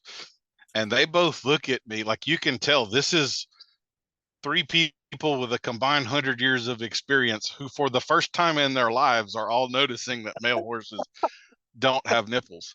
And so I now open my presentations with this little fact, and you wouldn't believe it's hundreds and hundreds and hundreds of people. And it turns out we do a Google search, only horses, rats, and mice. They are the only 3 mammalian species where the males lack nipples. And donkeys have them, zebras have them. It's only horses within the Equus genus. And so that's my great example of this, how there are simple and obvious things that we've all looked at and not seen for decades and decades and decades with these horses, which I would class as foundational. They've got this saying I love, that beginning riders want to work on intermediate horsemanship. Intermediate riders want to work on advanced horsemanship. Advanced riders work on basic horsemanship. So absolutely. Okay, that's me rambling. I don't know that there's a question in that, but so when you speak to foundational stuff, what in your mind falls outside of that circle? What's the other? What isn't foundational? Well, and I'm going to go back to what you were saying there about the advanced riders want to work on the foundation of things. Something that Ray used to say all the time is that the misconception that people, and of course I'm paraphrasing right now, but the misconception that people have is that you move from square one to square two, right? Or step one to step two. And he would say that's not how you do it. You put square one in your pocket and you take it with you to square two, right? You don't leave it. And I think that's what I always think of when I hear that expression about beginners want to work on intermediate and intermediate to advanced and advanced want to work on beginner things. It's that idea of carrying square one with you. When I talk about foundational things, I talk about a horse's baseline understanding of their job, carrying a rider or working with a rider. Beyond the foundational things is going to be more specialist things, right? More like specifically we're working cattle or we're roping or we're coming into more dressage specific things or jumping specific things. And yet I think that all of those horses from a foundational perspective need to understand enough of all of those things that you can at least have the conversation with them. Okay. Sort of like when you're in elementary school, you touch on a little bit of history in a lot of parts of the world, right? You might not dive down that later on in life, but you learn a little bit about a lot of different things. And that's about teaching you how to be a learner. And to me, that's the bulk of the foundational perspective for horses, is teaching them how to be learners, how to be confident, receptive learners. I think that's our number one job as trainers across the board, period, whether it's of people or of horses. But that idea of, do we know how to follow our leg aids? Do we know how to respond to rein aids? Can we perform some basic groundwork, things like that. That's all very, in the perspective that I'm talking about it, very foundational. Now, when we talk about, now we're talking about a Grand Prix horse. Well, foundational for that Grand Prix horse is going to be a deeper foundation. It's like building a skyscraper versus building a ranch house.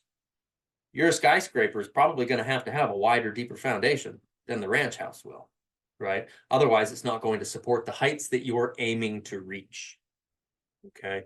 And I think about it that way with our horses. If you want to have a cow horse, you want to go team penning or team sorting, you have to have a certain level of foundation.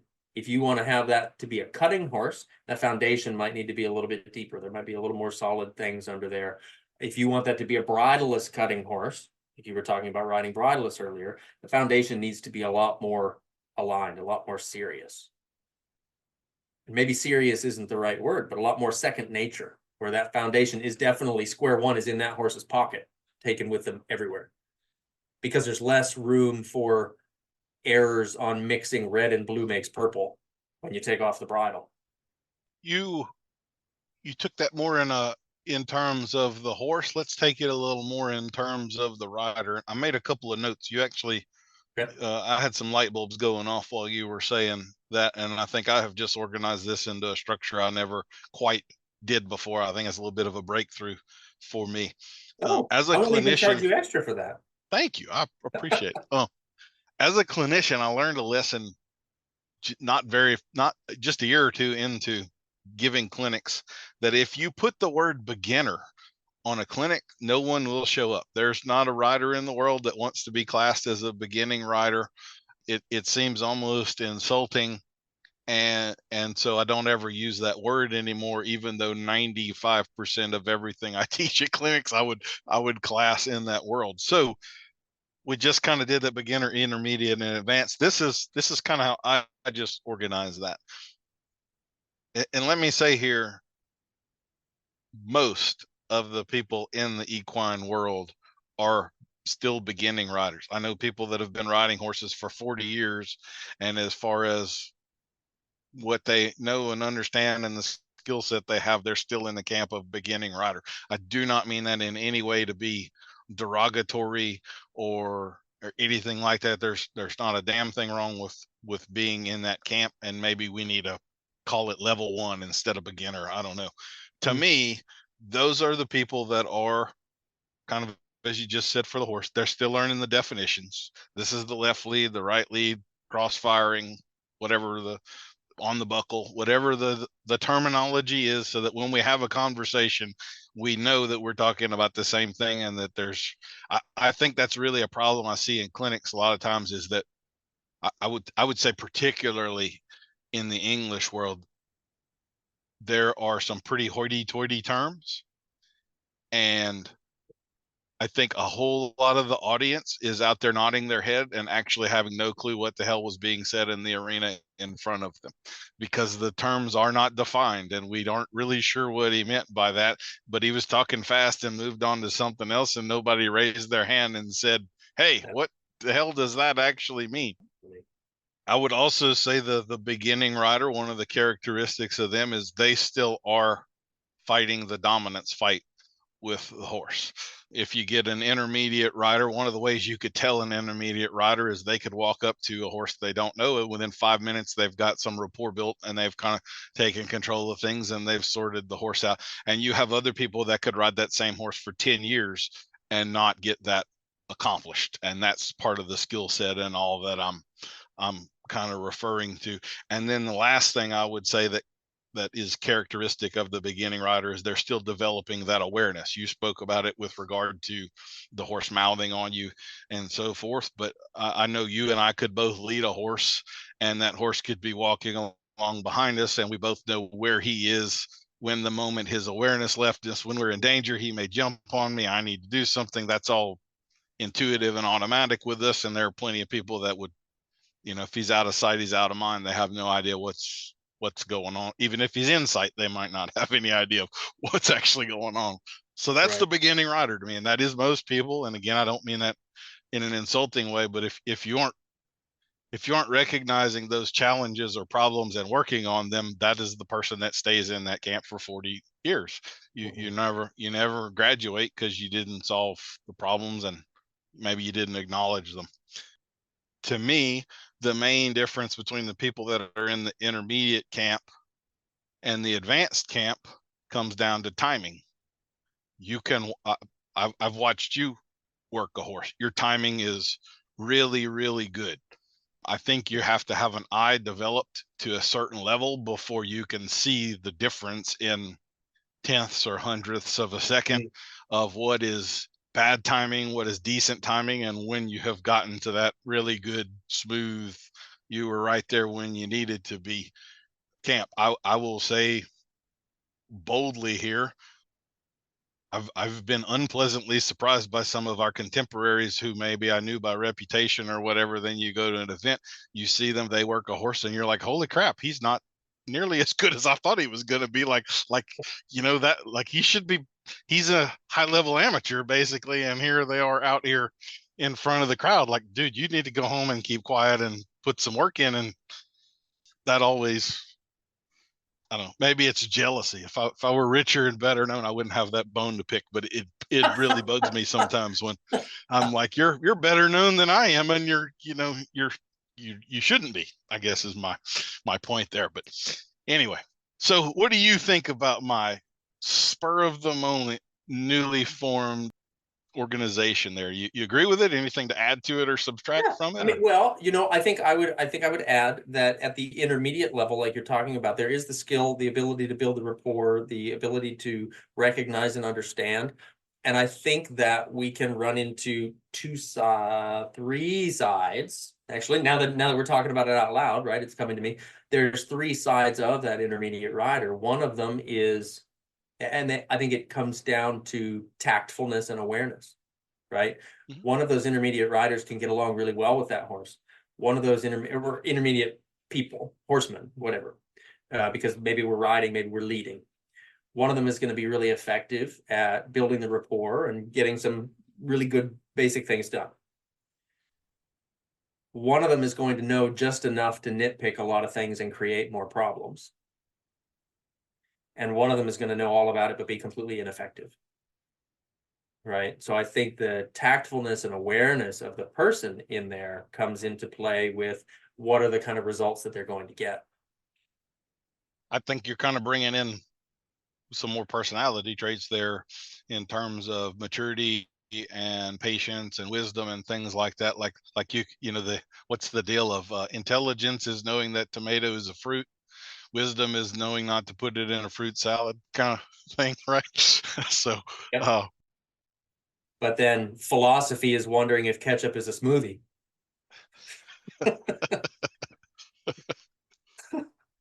Let's get back to you and some of your journey here. I'm going to tie it back into Ray Hunt. I don't want to rehash all the stuff we talked about on the other podcast. If y'all haven't listened to the first Patrick King podcast, I think it's one of the best I've ever done. And when I have new guests that come, yours is one of the ones I recommend. Hey, listen to this and kind of get an idea of what I'm shooting for here. You have Jim Masterson has the most downloaded episode, but you're second, just so you know.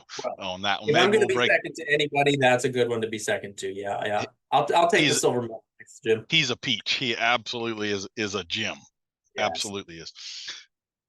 So I'm just going to summarize here real fast so we don't rehash. You grew up showing horses. You showed English Western together, basically. So it's not like you were ever purely one or the other, but my feeling or what I have kind of gleaned is when you got old enough to get into this professionally, you did some stuff with Ray and all, you were more Western at that point than anything else professionally, kind of heading that way. And then something happened and you shifted, and then you headed down the road of becoming Patrick King Classical Dressage guy. So what happened? What was the catalyst, or was there one? How did you organically head this way rather than that way? And I'm not trying to take away from your Western chops here. I'm more your preferences and where you decided to head. So yeah, absolutely. So I had kind of always said that I was English by passion, but Western by function, if that makes sense. And the area that I was in was primarily Western at the time. And so I was starting a lot of young horses, a lot of horses that were going to go on to be trail horses. And I had a lot of clients that were into, a little bit of cow working, team sorting, that sort of thing. So a lot of the horses that I worked were going on to Western type careers. And I just was one of those that I always wanted to know more about the why of things, about digging into what the horse was doing underneath the body, under the skin, and how is this working, and how do all these things tie in together. And I was always inspired by the dressage horses. And so that's where I would say that I was English by passion, but Western by function in that idea, and love to jump, love to, all that stuff. And so as my career built and as my reputation of starting young horses grew, I was getting called in more and more to work with the younger English horses, starting the English horses under saddle, fixing some problems, things like that. And I had more clients sending me horses that were going to go on to jumping careers and dressage careers and that sort of thing. And at the time, I also did a lot of traveling to train horses. So I would go into different client barns each week and work their young horses and things like that. So that really helped me to get more exposed to the dressage side of things. I remember I have a friend who's a trainer in Western PA, and she would be teaching lessons in one part of the arena while I'd be putting a first ride on a young horse in the other half of the arena. We'd kind of be going at the same time. And so that exposed me to a lot of that. And then because I was riding the young horses for primarily amateur owners, they then wanted their horses to go into clinics with some of the traveling clinicians that were coming in and teaching at their barn. And maybe they weren't quite confident with riding their horse for their first several rides in the group settings or in that kind of an environment. So then that got me riding with some of those clinicians, and that helped to get my foot in the door more. So I was kind of, at that point, I was the cowboy in the English barns, right? And then as that became more of a thing, the breeches became more of my common attire.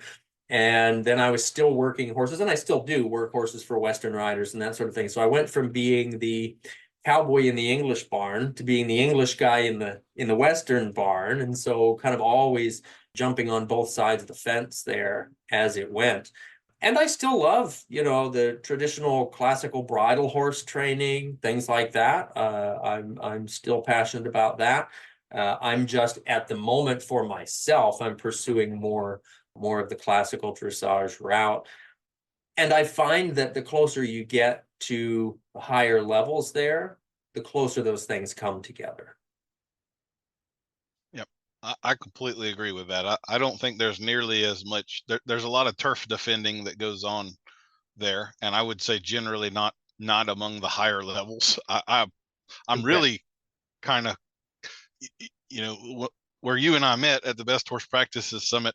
I think Josh and I were the only two Western guys. Katrin, I guess, has some of that background too. But I knew I was about to give a talk about the evils of nosebands and foamy mouths, and I did not know if I was fighting my way out of the building or how that was going to go exactly. I have pretty universally found that when you get into the higher level riders, there isn't any contempt or resentment, or it all gels without problem whatsoever.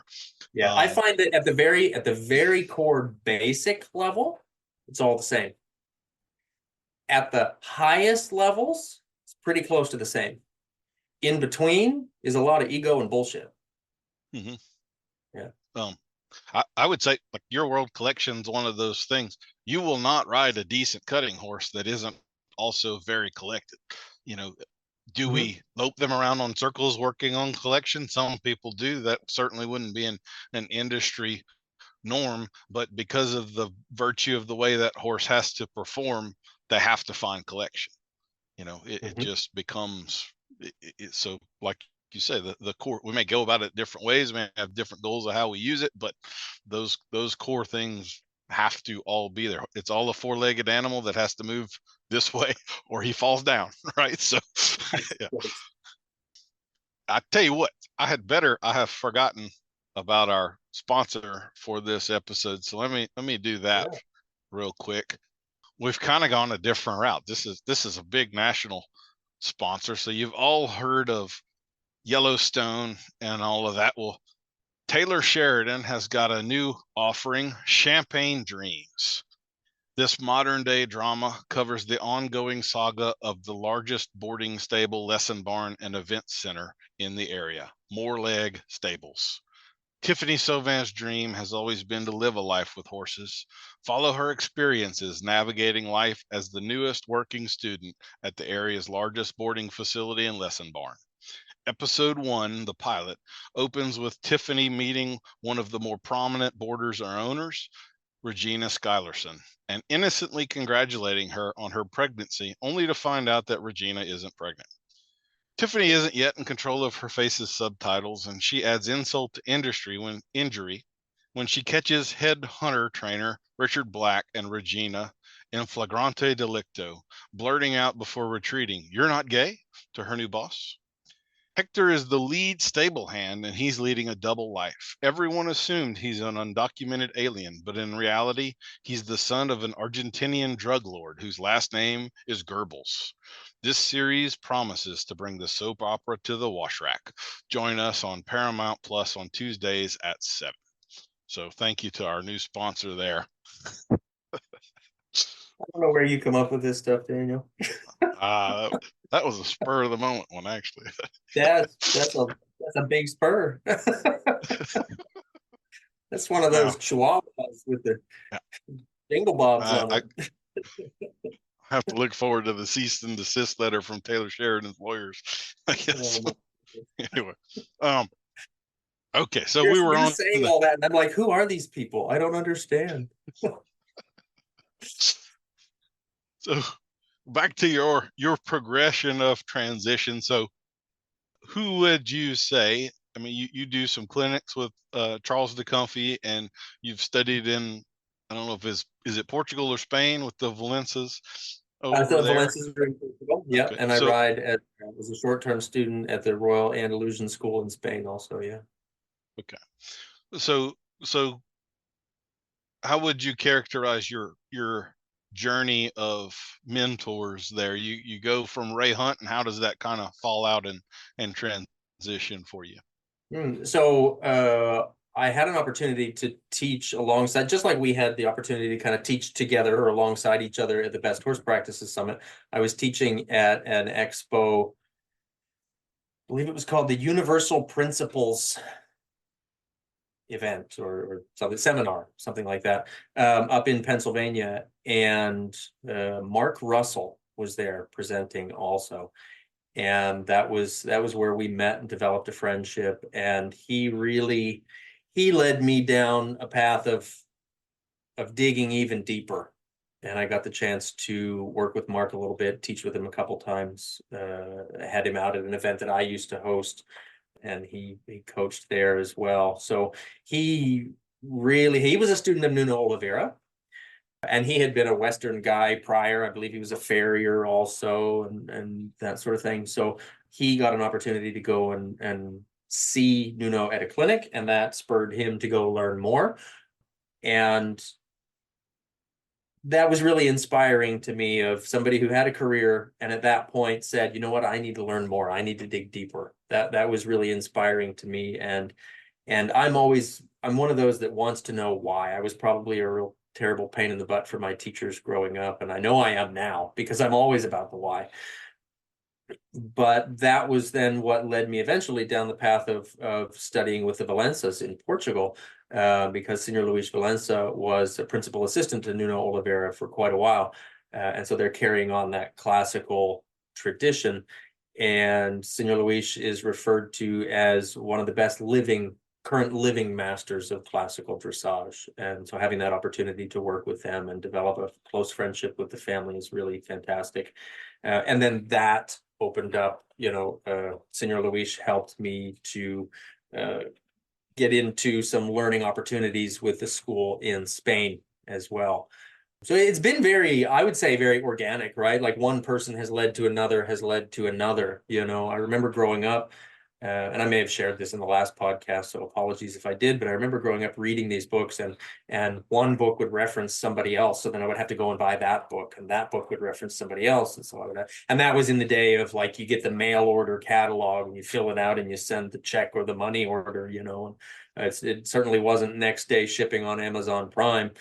But so that's led me to learn a lot about what a lot of people are doing and kind of be able to distill a lot of those mindsets or those camps and sort of follow the trail, right? That's what I really like to do, is follow the trail and know the why. I would really have to say I never had the pleasure of meeting Mark Russell, but definitely one of those. He was the guy we needed in the world, lost way too soon. I do have some of the problems with dressage. Sometimes I think gets a bit pretentious and we use $10 words where 5-cent words would be fine and all. And I found Mark to be just very genuine and very practical. And he wasn't there to make himself look smart. He was there for the horse and to make things better and all of that. And I would have loved to have had the opportunity to ride with him. Mm-hmm. So I just want one of the things that Mark said that really hit home for me was dressage is for the horse. The horse is not for dressage. Right. I and like that was that. the idea of that training with a deeper understanding. That's what I would think about it as. Training with a deeper understanding is for the horse. Right. It's not that the horse is supposed to be for that. And then of course we get into the discussion of, are we talking about dressage with a capital D or with a lowercase d? Right. Mm-hmm. Capital D would be the discipline of dressage, what we watch at the Olympics and what we see at the higher levels and things like that. And then the lowercase d is inside of that, or should be inside of that. But it's less about the competition per se and more about the development of the horse. Kind of goes back to the structure and some of that stuff we were talking about earlier, right? Yep. I think absolutely. That, in theory, if you are practicing dressage with a little d, then a lot of these industry injuries and things that are now ridiculously common in the dressage world, that stuff really shouldn't exist, because it's supposed to be about building the horse and making him unprone to those things. So that's indicative of some problems there. What about more contemporary. So now you're doing some work with Gerd Hirschman and Charles DeComfy. Would you like to speak a little bit about them? Yeah, so getting the or anybody else? Yeah, getting the opportunity to work with them and to be able to connect. It was interesting. I got the chance to audit a clinic with Charles several years ago. I was teaching a clinic in the area, and it ended a day earlier than I had scheduled in my schedule or something like that, or started a day later than I had in my schedule. That was when I used to basically live on the road full time, driving and teaching. So I got this spur of the moment opportunity to go watch a clinic with Charles. And I was the only auditor, and I was completely surprised by that, which could take us into a whole different discussion about, the time that we invest in learning. But that was a really cool opportunity because I sat next to Charles for the whole day, and the side conversations were between him and I, and it was really impressive to me that here's this living legend, right? And somebody comes in on a horse that's, I2, maybe Grand Prix, and he affords them the same amount of respect that he gave to a horse that came in at training level, that was upside down and just learning the absolute basics, and he was the same person coaching both of those horses. It wasn't like one wasn't worth his time, kind of a thing. And now I really respected that quite a bit. And you do see that a lot, thankfully. And so we got the opportunity. I was actually supposed to be a demo rider for him at an expo a couple of years after that. And we had a terrible blizzard, so the expo got canceled. But then, through I don't know, just random opportunities that the universe presented, I was able to have him join me for some podcasts, started hosting some clinics with him, got the chance to travel to visit with JJ Tate, one of his prime apprentices. And I don't know if I should say apprentices, but proteges. And so I have been able to work with her as well, and got the chance even more then to work with him. So again, very, very organic that way. And through the podcast that I had done talking about horses, that really opened up doors. There's a lot of people that want to chat, a lot of people that want to talk, and that was a great way to find minds and attitudes that aligned. And I think that's one of the really great things. We talked earlier about how people are dissatisfied and the world's great. I think one of the great things that has come out of technology in the way that it is that it's easier to find minds and attitudes that align because of all the social media stuff and the opportunities for things like these podcasts and that sort of thing. It helps our learning to be a lot more available than in times past. And that's a great thing, I think. I could not agree more. I'm realizing as I've progressed here, there was something I meant to get to earlier, and that was kind of back to the English Western part of you. If you're starting a young horse now, are you starting that horse in tight pants and a dressage saddle, or do you put the cowboy stuff on and rope legs and lead by feet? And does it depend? What's your take on that, given you have all of this at your disposal in terms of skills and experience? I don't think that the way I go about it is any different when the outfit is different. I primarily, I spend my days in breeches and tall boots. Doesn't mean I don't still wear jeans and regular boots every so often, but I just by utility now at this point, I spend most of my days in breeches and tall boots. So when I start a young one under saddle, that's probably what I'm going to use.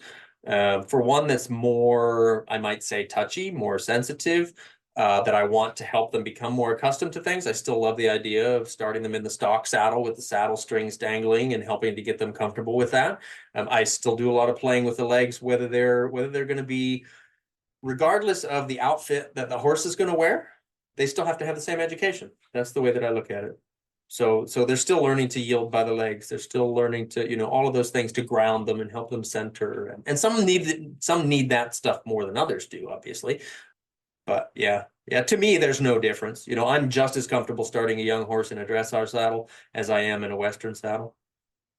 One of the things I would say that at least for me, is a little different about you than a lot of the classical dressage people that I see. Is you seem to do more talking and explaining about in-hand work, and in fact you've got a whole course on that, and I know you've got a video that basically explains the difference in your estimation between groundwork and in-hand work. So would you talk a little bit about the difference between groundwork and in-hand work for us Yeah, right now? absolutely. Yeah, I just released a webinar that we do on this too. So if your listeners want to take a peek at that, that's at groundwork versus inhandwork.com, actually, versus just being the VS.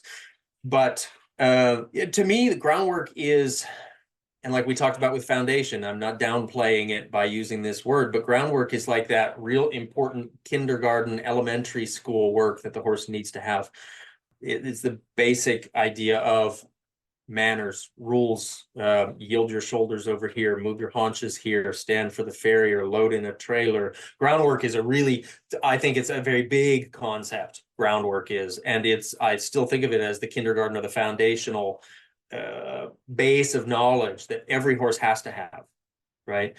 And our in-hand work is more, like I refer to it as the more college level version of groundwork. And I don't mean that to say that one is better than the other. I mean it to say that we're digging a little bit deeper into the body. Our in-hand work allows us to find spots of tension, physical and emotional, when we're working with a horse that can get in the way of the horse's understanding, whether that's under saddle or on the ground. And we can teach things on the ground in hand up to some of the highest levels. When you look at Big Four, as we refer to the classical riding schools, the Spanish riding school in Vienna, the Portuguese academy, the Cadre Noir in France, and the Royal Andalusian School in Spain. You'll watch them train all the way up through the airs above the ground, on the ground, in hand.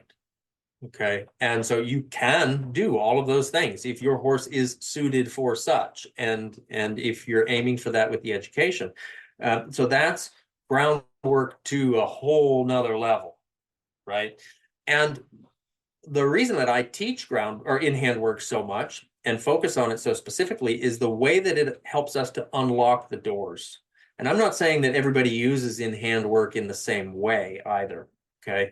So it's not just an all-encompassing thing, but I tend to think of our in-hand work as a form of body work in motion, where we're unlocking the body, we're suppling the joints, we're finding restrictions, releasing restrictions. In a lot of cases, we find mild lamenesses and things like that that are due to body constrictions. We talk about a horse being rein lame. That's emotional as well as physical, right? So it's the idea of, can we help to unlock those things? And then at that base level of our in-hand work, that gives us more tools in the toolbox, more of a diagnostic set of tools, that if we're struggling with something, say we're struggling with something in our lateral work, well, we can go to that with the in-hand work and kind of piecemeal be specific about, oh, here's the joint that's restricted, or here's the part of the body that's getting tense and tight, and we can unlock that.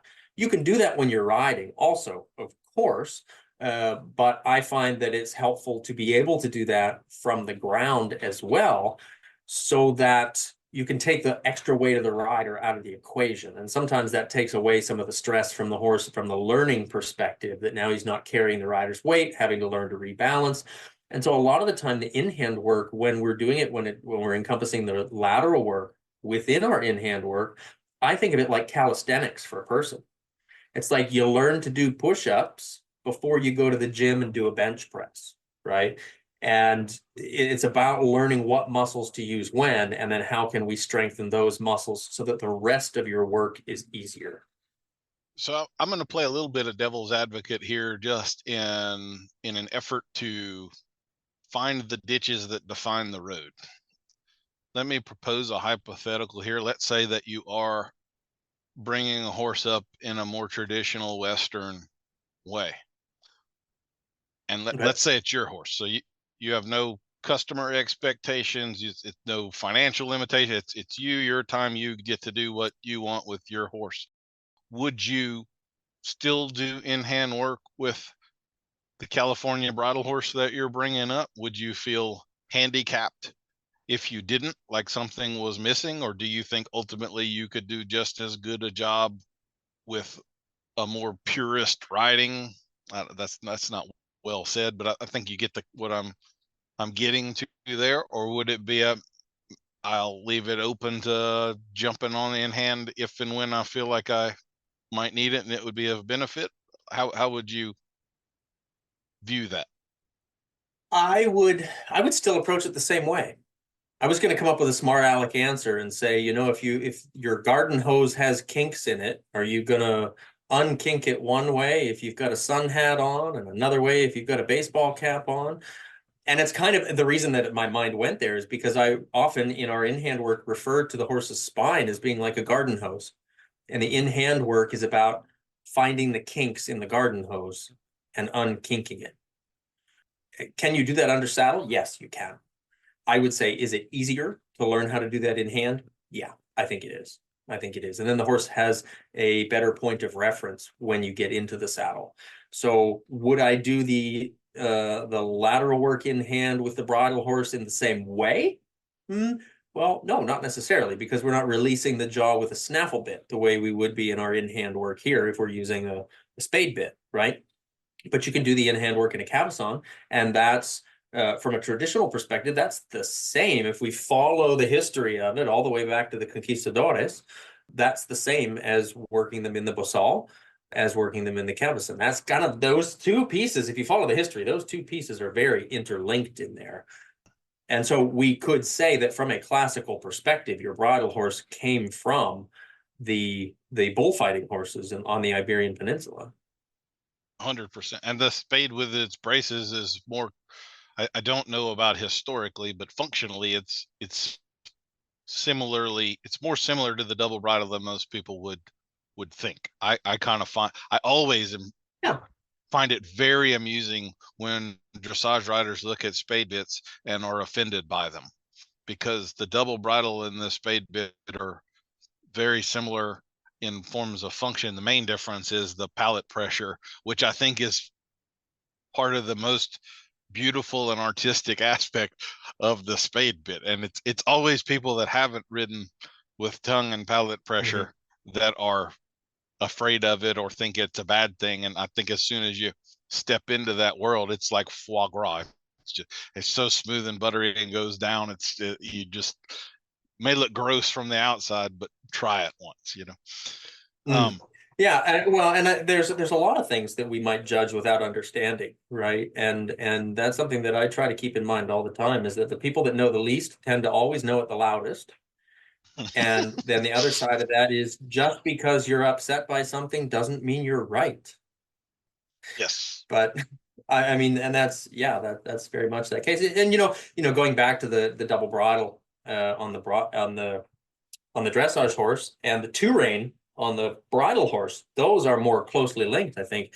And you can still see in a lot of cases, they'll start a young horse in a cavesson, and then when they put the bit in his mouth, they've got two reins. It's like a two rein setup where they're working off the cavesson with rings to the side or rings to the front, guiding him that way. And they've got the bit as well. So it's the English or the dressage equivalent of a two rein setup, right?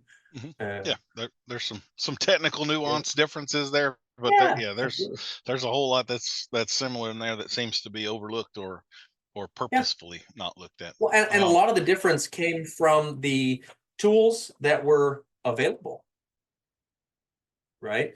There's I mean, we could that's a whole history lesson in itself, really, but they're very closely linked. Okay, well, I think it's time for the 800-pound gorilla in the room to come out. And I wanted to have these other discussions with you first, because I thought if we breached this subject first, we would never get to anything else. And I wanted to get to the other things. This episode should come out in, I think, 3 weeks, 4 weeks, something from now. And who knows how quick the world changes between now and then. But we are right now at the end of the Olympics.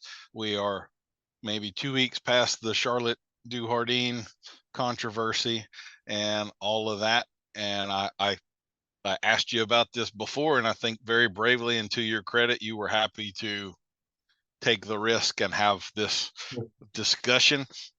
I will again say that I know we're pretty much on the same page with some minor differences, but I'm going to kind of play devil's advocate here to find the ditches and define the road. So if I come off as a callous asshole to some people, deal with it. So I will first say animal welfare versus animal rights. That is, I think, a very necessary, sorry, I didn't turn my ringer down, a very necessary discussion that isn't happening in the world right now. I think it also ties in very well with your saying you just said that I wrote down that I'm going to add to my wall of arena sayings. The people who know the least always know it loudest. So I would say among all of the horse professionals I know, veterinarians, professors, trainers, breeders, a lot of people, I can't think of any of them that are outside of the camp of animal welfare. I can think of almost none of them that would consider themselves in the camp of animal rights. So your thoughts? Define for me the difference. Like, how would you see it as different? I thought this was a good example that I saw. So an animal rights person would see a foal in trouble, dying, and leave it alone to nature, watch it die. An animal welfare person would do something about it. Animal rights people tend to elevate horses to a level of sentience that I do not believe actually exists. I think again, that's where I would tie that in with your whole people who know the least always know it the loudest. I am constantly slapped in the face in these types of discussions and in some of the videos and articles and things that are sent to me on the animal rights side, that these people are talking about animals that they very clearly don't know the first thing about. They don't know what the hell a horse is, and when they describe what a horse is, it's so anthropomorphized that it's unrecognizable. And I'm gonna kind of bring back that, go back to that point multiple times. So basically, the animal rights people would say that there is no justification ever for ownership or what they would call enslavement of an animal. They don't believe in animal exploitation except when they put it on a commercial to raise $500 million for their lobbying efforts and so forth. PETA very famously ran a shelter that had a 97% kill rate in it while loudly and proudly talking about. So I would say it's a world where the dichotomy between theory and reality is unrecognizable. It's so different. Animal welfare people, on the other hand, believe in husbandry, believe in trying to do the best for the animal, but with what I would consider a much more realistic approach as to what the animal is. I'll give as an example here. Falconry is another of my hobbies. There would be people that would say that, so like with falconry, you hunt during a hunting season. It kind of depends on the type of bird and so forth, but you basically have a choice. You can trap, like here in Louisiana, our trapping season is October. So I could trap a hawk in October. It'll take anywhere from 2 to 5 weeks to train that animal, and then we're free flying and hunting. And then at the end of the hunting season, I could release it back into the wild. That has the benefit of we only trap what are called passage hawks. So that's their first year. They were just born that spring, and about 90% of those hawks do not survive their first winter. So whichever one I trap is virtually guaranteed to survive its first winter. And then I could release it in March after hunting season, and it goes on and lives its life and does its thing. And in a couple years, it's breeding and is a fully functioning adult and everything, depending on the species. The people that would be against that would generally say, so you could also keep that hawk. I could fly that same hawk for 25 years, meaning 9 months of the year it's sitting in a cage being fed, not hunting. They would say can't fly freely. So here's the not understanding. The not understanding is that hawks don't fly freely. They fly with a purpose. If he just killed a rabbit and he filled his crop up, he's going to go sit in the top of that tree for the next 3 days and not move until he's hungry again. So the Right, reality is exactly. that Until he they're sees the not out next one joy he's gonna go flying. for. Yeah, Mhm. they're laying, they would be still for 22 hours a day and only ever out doing what we consider freedom for, periods when they have to. So that's part of what I'm the same with horses. I'm going to specifically reference the Charlotte Dujardin video. You and I have both watched it. I have to say I didn't watch it for maybe 4 or 5 days into the controversy because I kind of wanted to see what people were saying about it and everything, and then go watch it myself. I was underwhelmed when I watched it. I'm not going to say I thought it was a good thing. I think it's a regrettable thing that happened there. The most regrettable part of it to me is that there didn't seem to be a whole lot of purpose. Her timing was terrible, which I found astounding. You would expect of a rider of that caliber that the timing of what she was doing would have been better and with a lot more purpose. It was, she could have been looking at the roof for all I could tell while she was trying to affect some change in that horse. But let's say she whipped the horse 20 times in a minute. If we were to count some sort of a quantitative point scoring of pain, that same horse could have been turned out in the paddock 10 minutes after that ride and kicked in the side by its pasture mate and would have felt more pain in that moment. Nobody would have looked at that and called it abuse. And so I'm not excusing what she did in any way, shape, or form, but I think we overblow that. To me, that's the real issue, is that what the things that now get publicly called cruelty and abuse are nowhere near on the level of what 15 years ago would have been called cruelty or abuse. You and I have both seen way worse than what she did in that video. Again, am I excusing what she did in the video? I'm not. I thought it lacked all purpose. It was just wasn't a good day. Is it the end of the world what she did in that video? No. I think if we counted pain points, the average horse that has some soreness going through a pre-purchase exam with a veterinarian is going to feel more pain than that horse did in that video. So is it something to lose our mind over? I don't think it is. One of the things I kind of talk about from time to time is the legislation. We've just had the PAST Act. I'm not going to get truly into that with you on this episode, but the PAST Act passed several years ago. This is specifically aimed at gaited horses, at least for the time being. One of the paragraphs in that law, and this is an amendment to the Horse Protection Act of 1970. So for those of you that don't know, soring of gaited horses has been illegal since the 1970s.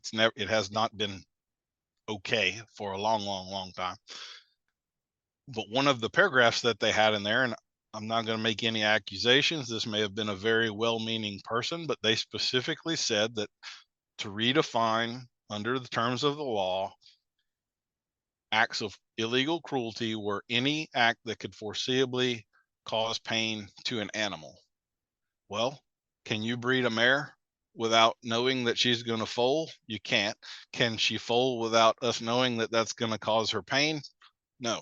Can a veterinarian pull blood for a Coggins test without causing a horse pain? No. He's going to prick them with a needle. Vaccinations, again, lameness exams. Your farrier, I think I got a hoof abscess. Could you put some hoof testers on there? What do hoof testers do? Cause pain. We're looking for where the pain is. We have to cause the pain. So in the course of husbandry, animal welfare, pain is a normal and typical thing that we deal with every day.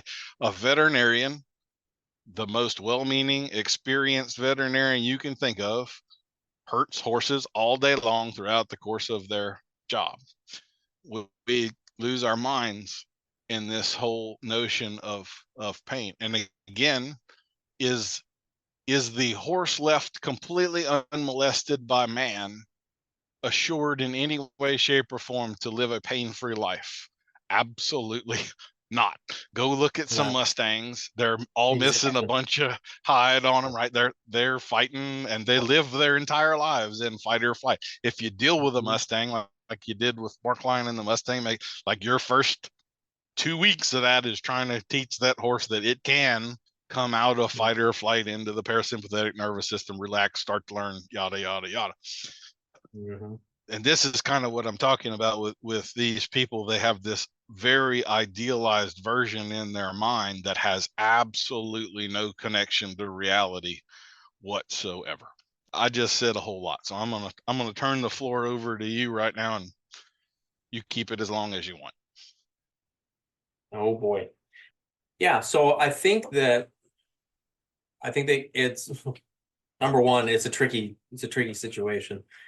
I think trickier than people might even realize on the superficial level of it. And I haven't really done much talking about it. And when you ask me to, of course, I say, yes, I'll talk about it. I'm not afraid to answer the question. I'm not afraid to talk about those things. And I think when you talk about the rights versus welfare thing, I think people do need to speak up that understand both sides of things, right? I think that's an important thing. So watching the video, it was ugly. It was admittedly a little underwhelming from the way that it sounded like it was going to be. That said, I would absolutely say that it was abuse. I would call that out. And yet underwhelming because unfortunately we've seen more than that happen. I think where the biggest uproar came, right, is that people were disappointed. People felt let down, and they felt let down because Charlotte Dujardin has been named as not named, but kind of dubbed, maybe not officially, but dubbed like the poster child for dressage and what we want to see.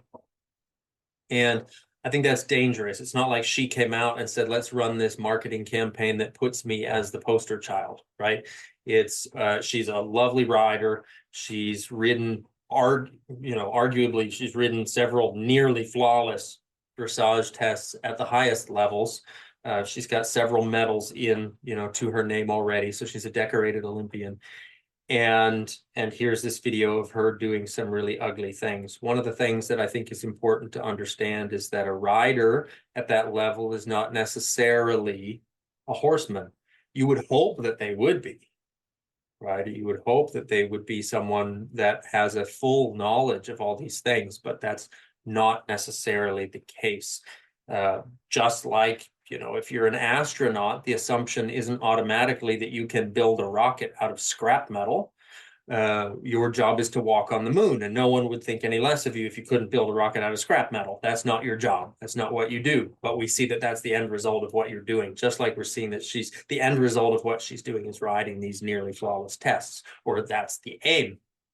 And so I think really where the biggest challenge came in is that she's fallen from this imaginary pedestal that the rest of the industry has put her on, right? And I think that's unfair.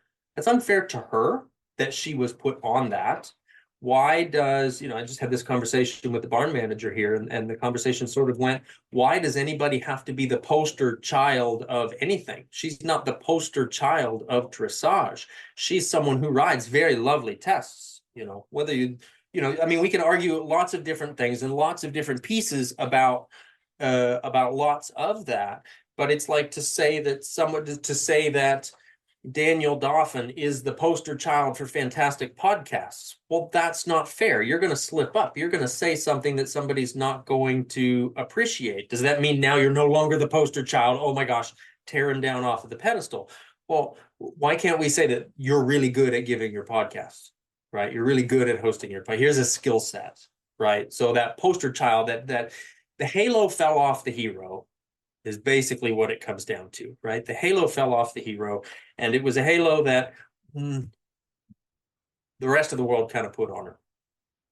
And of course, she worked for it, and she's in the public eye. And of course, any of us that are in the public eye, you have to be mindful that these things are going to happen. But that, I think, is the biggest part of the outcry. And you're right. This is somebody who she rides, like we said, nearly flawless tests. So she understands timing, right? But when you watch that video, the timing that she used in that instance, and to be specific, a lot of people are questioning what was going on in that case. She was looking for more flexion from the horse's hind legs in the canter. Okay, there's people that are like, I don't understand what she was doing. I think she was trying to teach piaffe. Well, you don't do that in the canter. There's a lot of people talking, right? And like we said, the ones that know the least always know it the loudest. And just because you're upset doesn't mean you're right. She's somebody who has a really good understanding of timing. You're not going to get those tempi changes across the arena without understanding timing and without being damn near flawless with it. On their back, on the ground, she showed the organization with that whip and the timing of a toddler with a wiffle ball bat. Like, it was awful. It was ugly. Okay. And I want to make sure that I say this well enough, there is no excusing that. I think that was abuse, because she went to it with an idea, not understanding the whole system. I could say the horse was being pulled in too much contact, which was stiffening the hind legs. She wanted more motion of the hind legs. She used the whip in a way that scared the horse, that pushed him more into the contact, that more stiffened the hind legs, right? And so now she's trying to spin the grinding wheel in both directions at the same time, right? And so she got frustrated, and she said it was an error of judgment. Well, damn right it was an error of judgment. Nobody would look at that and say, boy, that was great judgment right there. Good job, right? So I mean, she called it out. She called it out before the video got released, which sounds a little fishy. There's somebody laughing in the background of that when, news comes out about who that was, has come out since, about who that was and about potential underlying motives for hanging on to that video and releasing it later. It's all really shady. So call it out. You and I know what you're talking about, but if you don't mind, say what you're saying. Well, and it's all over social media, of course, when you look into it enough. So the gal that was filming the video or laughing in the video, whatever, was called out as being someone who is connected there. It's also the same person she released the video, right? The person laughing in the video, witnessing this, is the same person that released the video to showcase the abuse. There's mixed stories on that part. There's mixed stories on that part. And that's where I'm a little hesitant, because it's not my story to tell. But the way that it's pointing is that person is a rider who was not chosen to be supported by the same team of sponsors that is supporting Charlotte. That's word on the street. And so there was motive, kind of the Mean Girls Club sort of an idea, and there was a perfect opportunity. And of course, coming up before the Olympics, there's a perfect opportunity to have the biggest splash, basically. If you ask me, we're not concerned enough about welfare if we hang on to a video for, again, sources are mixed. Was it 2.5 or was it 4 years? But you can't tell me that your intent is pure if you're waiting for the ugliest opportunity, So there's ugly on all sides of it. And that's the part that's really challenging, is there's ugly on all sides of it. And which doesn't excuse the behavior in the video, which does not excuse the behavior. No, but it also makes the motivation to release it is very suspicious, especially when you're laughing while watching it, and then it's career ending, years later. And if the timing in the video was terrible, the timing of release of the video was a sniper shot. I mean, yes. Then well said, honestly, well said. It's so tricky in that sense, right? I mean, it shouldn't be, I guess. Maybe tricky is not the right word. It's ugly. It's bad. It's ugly all the way around. And I've actually made some notes to keep myself on track here for this, because I knew that this was going to end up being something that comes up. The biggest challenge that we have, when people try to defend this and they say, oh, it was one bad moment, it was one bad choice. It was certainly that. But the body language that comes from that and the frustration that was evident in that tell us that it was not the only one time, right? And can you tap a horse's legs to increase flexion? Yes, it's how we teach piaffe to start with. Do you whip them like that? No, that's a different story, right?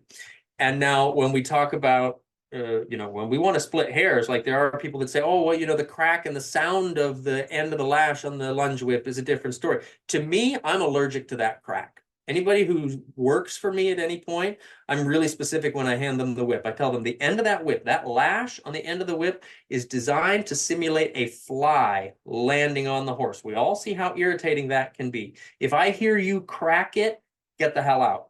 You're not a lion tamer in a circus. That whip is not for cracking. That lash on that whip is for flicking and making soft, light contact to bring awareness. So that's me digging it even deeper, right? Like taking it even more, saying, no, that's just improper use of equipment. And if we want to look up the definition of abuse, improper use is one of those definitions, right? So now, does that mean it's an abusive thing that we have to have this huge uproar about just because I don't like the use of the whip? Well, not necessarily, right? Then we do have the case where, and Can I we've read pause you this. first? Am I going to take you too far off track since you have the bullet point list? No, you're good. You're good. So I would agree with everything that you have just said. Here is where I have the contention and where this definition of abuse comes in. You and I are both clinicians. For a living, we watch people use equipment improperly. We're there to educate them, to help them to understand, and to show them a better, more effective way of doing this. If that's the standard, there's no horseman alive that can meet it or has met it for their career. You learn through failure. And again, absolutely. She's high level, she's on this pedestal, we expect more. But to say that if you ever improperly use equipment, if you do this in a way that could have been done better, that can't be the standard, because it's not possible. Right. You right. Only learn through failure. And when you know better, you do better. Absolutely. Yes. Or you hope so. So that's my concern about this, is it takes these definitions and it morphs them. To me, if I'm going to watch something that I'm going to characterize as cruelty or abuse, that's going to be stomach churning. I've seen that. Right. Absolutely. I've seen it. This was not that to me. It was, it could have been done better. There's a lot of ways we could describe it, but do I think that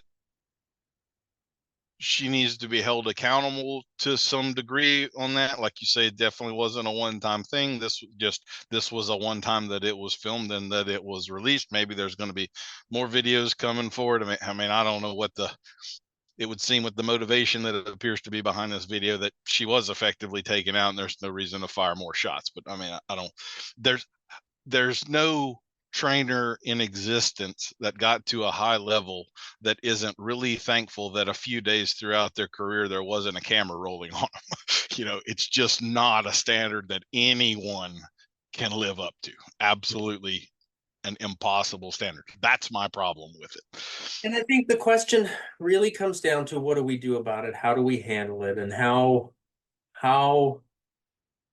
abuse is such a, I think, hard word. And like I said, I try to pick my words really carefully. I think abuse is such a hard word. If you have a horse that, first I want to go back for a moment and make a correction. Do I think that that's the first time that has happened? Well, I mean, I hope that that's the first time her timing has been that shitty. Right? I hope that she woke up on the wrong side of the bed, and for whatever reason, those two arms that she's owned her whole life, she suddenly had no control over when she's, wailing around with that whip like a toddler with a wiffle ball bat. But to me, what is obvious that it is not the first of is the underlying attitude that we're going to make it happen. Right? That we're going to make it happen. Maybe it is the first time she's ever picked up a dressage whip, or a lunge whip. I don't know. I've never seen that, but the attitude of it really is what to me is bothersome. And watch half of the people at a horse show or an expo or a clinic that struggle to load their horse in the trailer, and you're going to see uglier than that. Yep. You watch several of I don't even know if RFD TV is still a TV station, but It shows how long it's been since I've watched TV. But you watch half of the, I'm going to call it out, half of the cowboys on RFD TV in a round pen or teaching something to a horse, and they'll do worse than that, but they'll do it with a fun accent, or they'll tell a fun story while they do it, and they've got a crowd of however many thousands of people cheering them on, right? Does that make it less? No. Does that make it better? No. That's, to me, it's in the same boat as far as we should know better. When I watch a horse that's barefoot because people want him to be barefoot, and the poor thing is so thin-soled that he can't walk from his stall to his paddock without being in an exorbitant amount of pain, I would call that abuse. Do I post it on social media and blast the shit out of somebody and end their career? No. What we need to do is educate.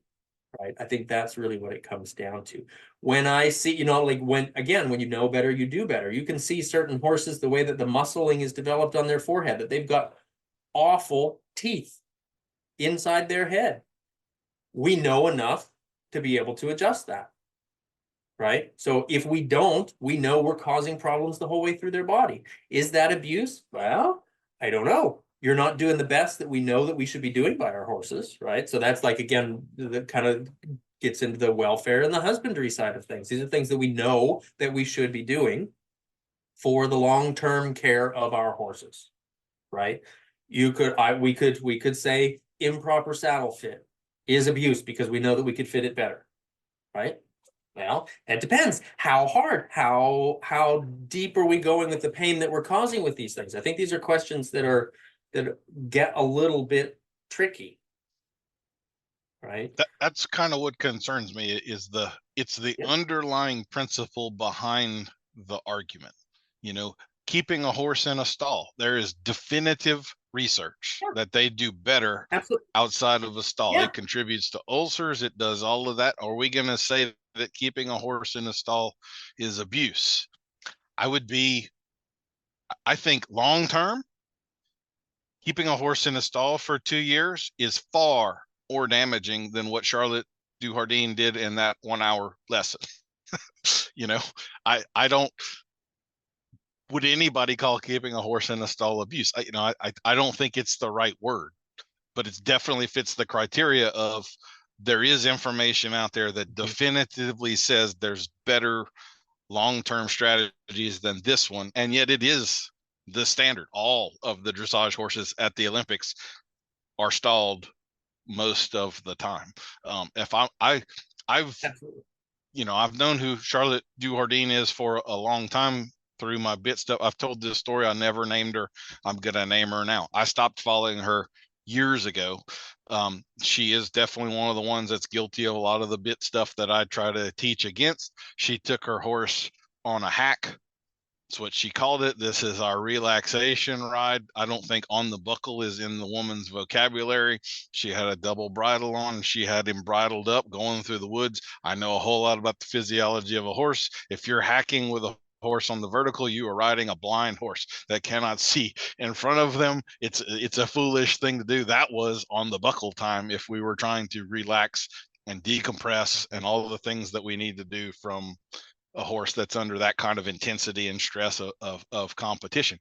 I mean, I saw right then and there, this woman is not a horsewoman of the type of person that I would esteem to follow and learn from. And so I kind of wrote her off at that point.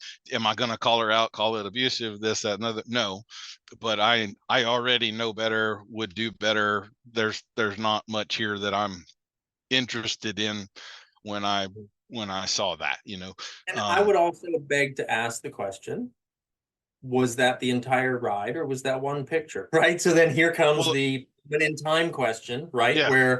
Where if she's being seen as the princess of dressage, maybe this is the connection that she's going into for the photo. And who knows, maybe for the rest of the ride, he was on the buckle. I'm not saying one way or another, right? But this is it was her video. It was her filming her own horse. But again, maybe she feels compelled as a figure on the pedestal. I had better not ever show a horse not in absolute proper form, right? Maybe the outside pressures on her. Clinic in a Hawaiian shirt you know what I mean? Yeah, like, That yeah, there's so images that's in my there. You know what I mean? uniform, So Patrick. If you come to that's one of my and that's okay clinics, too. I'm wearing a Hawaiian That's shirt. okay Sorry. too. Nobody would recognize if it was me. I could tell you that if I showed up in that. But yeah, so this is what I think is really challenging, right? Is that there's so much that can be said on both sides. A lot of it is we don't know, and a lot of it comes from speculation based off of the clip, right? We hear one of the things that was spread around, was a post in somewhat support. She loves her horses. This is a quote that I think I pulled directly from it. She loves her horses. Horses don't work that hard for you if you bully them. I don't know. I don't know. I've seen a lot of bullies with horses that work really hard and they get TV shows and they win lots of ribbons, right? And I'm obviously I'm generalizing here, right? I could be specific. We could do that, but I'm not going to. But and I grew up showing Western pleasure before it got even worse than what it was then. And you know, when I first learned how to ride and how to compete with a horse, believe me, I was taught how to put one in a box and bully them around and push them into a spot. And did we win ribbons? Yep. Did they nicker at you when it come for feeding time? Yep. You know why? One of the reasons I think why that is, and it goes back to what you said about horses being stalled. They've done studies now. We have the proof that horses show higher stress response to separation than they do to pain. Okay. Higher stress response to separation than to pain. And so what does that mean to us as trainers? It means that in spite of discomfort, a horse will work for the partnership. That's, I think, what a takeaway for that is a horse will work for the partnership even in spite of discomfort because they want to be connected. As a herd animal, they are genetically wired to want to be connected. And I think that's actually part of. Go ahead. I'll let you finish. No, go ahead. I was going to say that to me is part of this anthropomorphism. We are looking at horses as though they are people, and they're not. They have a different structure in their brain. They feel pain differently than we do. Again, you watch two horses playing with one another. If you were one of those two animals who got pawed and kicked and all the things bitten when they're doing the mutual grooming, one of the only body language signs horses have of affection, biting one another. If they were doing that to your arm, they would be tearing skin and muscle away. They are so much physically tougher and different from us that it is nearly impossible to appreciate how differently they feel pain. And even the same horse in the parasympathetic nervous system versus 2 minutes later in the sympathetic nervous system, that same horse will not feel the same pressure in the same way. It's incredibly difficult to define what pain is. One of the examples I give is you imagine a sporting event, the Super Bowl, the guy catches the winning touchdown. His teammates are about to physically assault him in celebration. Like if you did on the street what they're about to do in celebration with enthusiasm, you would go to jail for aggravated assault. The same physical action in different context and in different time will be received in a totally different way. So for us to say that hitting a horse with a whip where it made this noise and it touched them in this way is abuse, well, it could also be something that a horse in freeze didn't even consciously acknowledge happened. How could that be abuse? You know, exactly.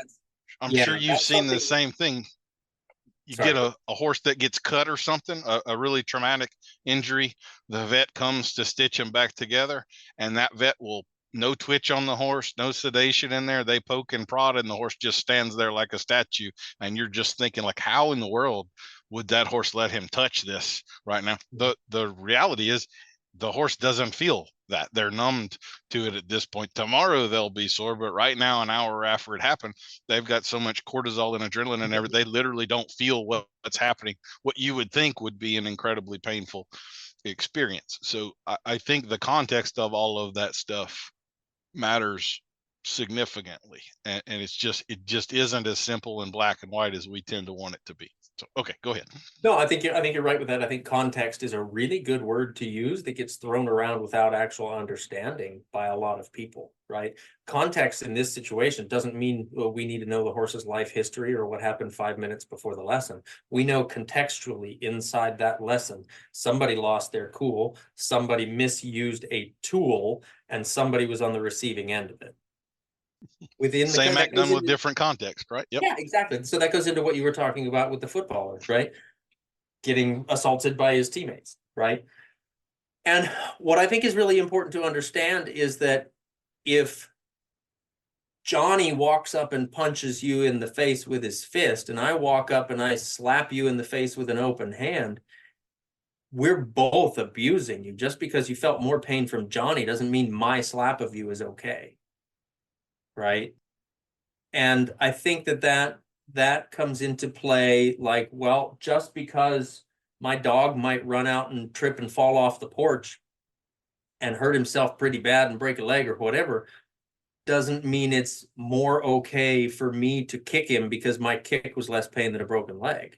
This is where the context, I think, is really important. It's what was the intention? We know what the goal was. Like when we go back to the video, we know the goal was increased flexion of the hind legs, right, in the canter.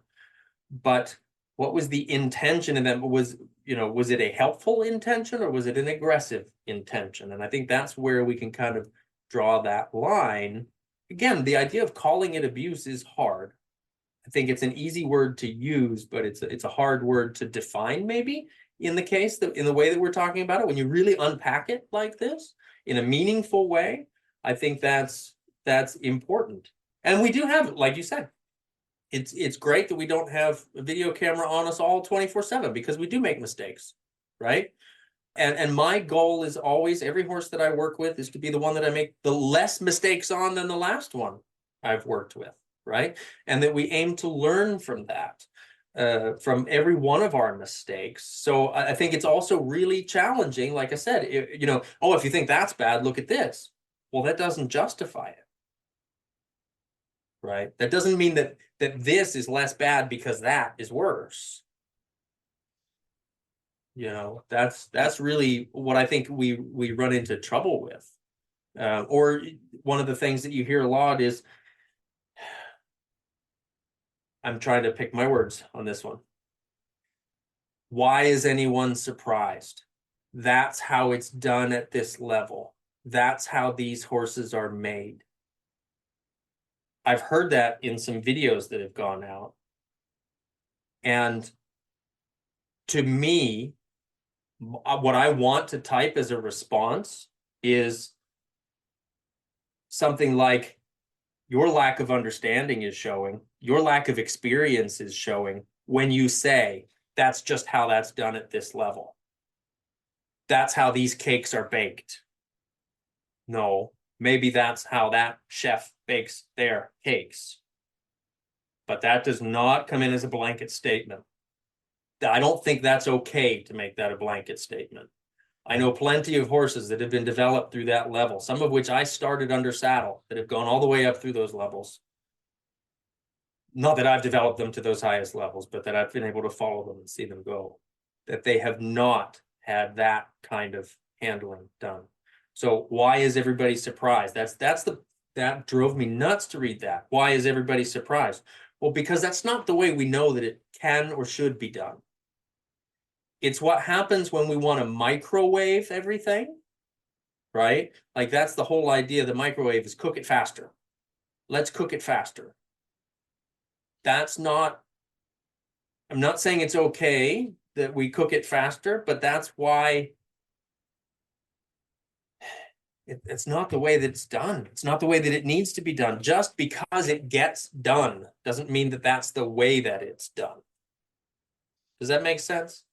Yeah, I'm gonna like, again, I want to remind everybody I'm playing a devil's advocate here, and I do feel, if you don't know who I am, if you're one of Patrick's people listening to this, please Google me and look at some of the bit stuff, and significant part of my life is in trying to make horses more comfortable and more tension free, which would also be a part of the problem with that video. usually if you're going to strike a horse with something or even mimic it, because as you would well know with starting lots of colts, sometimes a big movement is even more effective than an actual hit, right? Getting a colt to move out and so forth. What we are trying to do there is to get more impulsion, sensitizing, essentially. If you actually are striking an animal and causing a pain response, a sting in this case, that is going to be a demotivator. Pain gets us to stop doing things. It doesn't get us to do things. So what we would have done in that instance, let's say that there's no ethical or moral concern or implication. We are strictly looking at this from a performance perspective. If I am trying to increase flexibility or usage of a certain part of a horse's body, if I introduce pain, I introduce absolutely tension, which absolutely takes away from the ability, flexion, athletic potential of the animal. So even if we are in no way thinking of abuse or whatever, it is an ineffective strategy to get more flexion. There was, again, you and I are completely on the same page on that was a horrible display of horsemanship. Every aspect of horsemanship was lacking from what was shown in that video, from timing to strategy to it was a nothing good about it there. I wanted to, if you want to talk more about her specifically, I'm fine with that. But there was kind of another aspect of this I wanted to address. And I know we've been going for a long time here. I don't know if you need to jump off here in a minute. I wanted to be sure we got to this.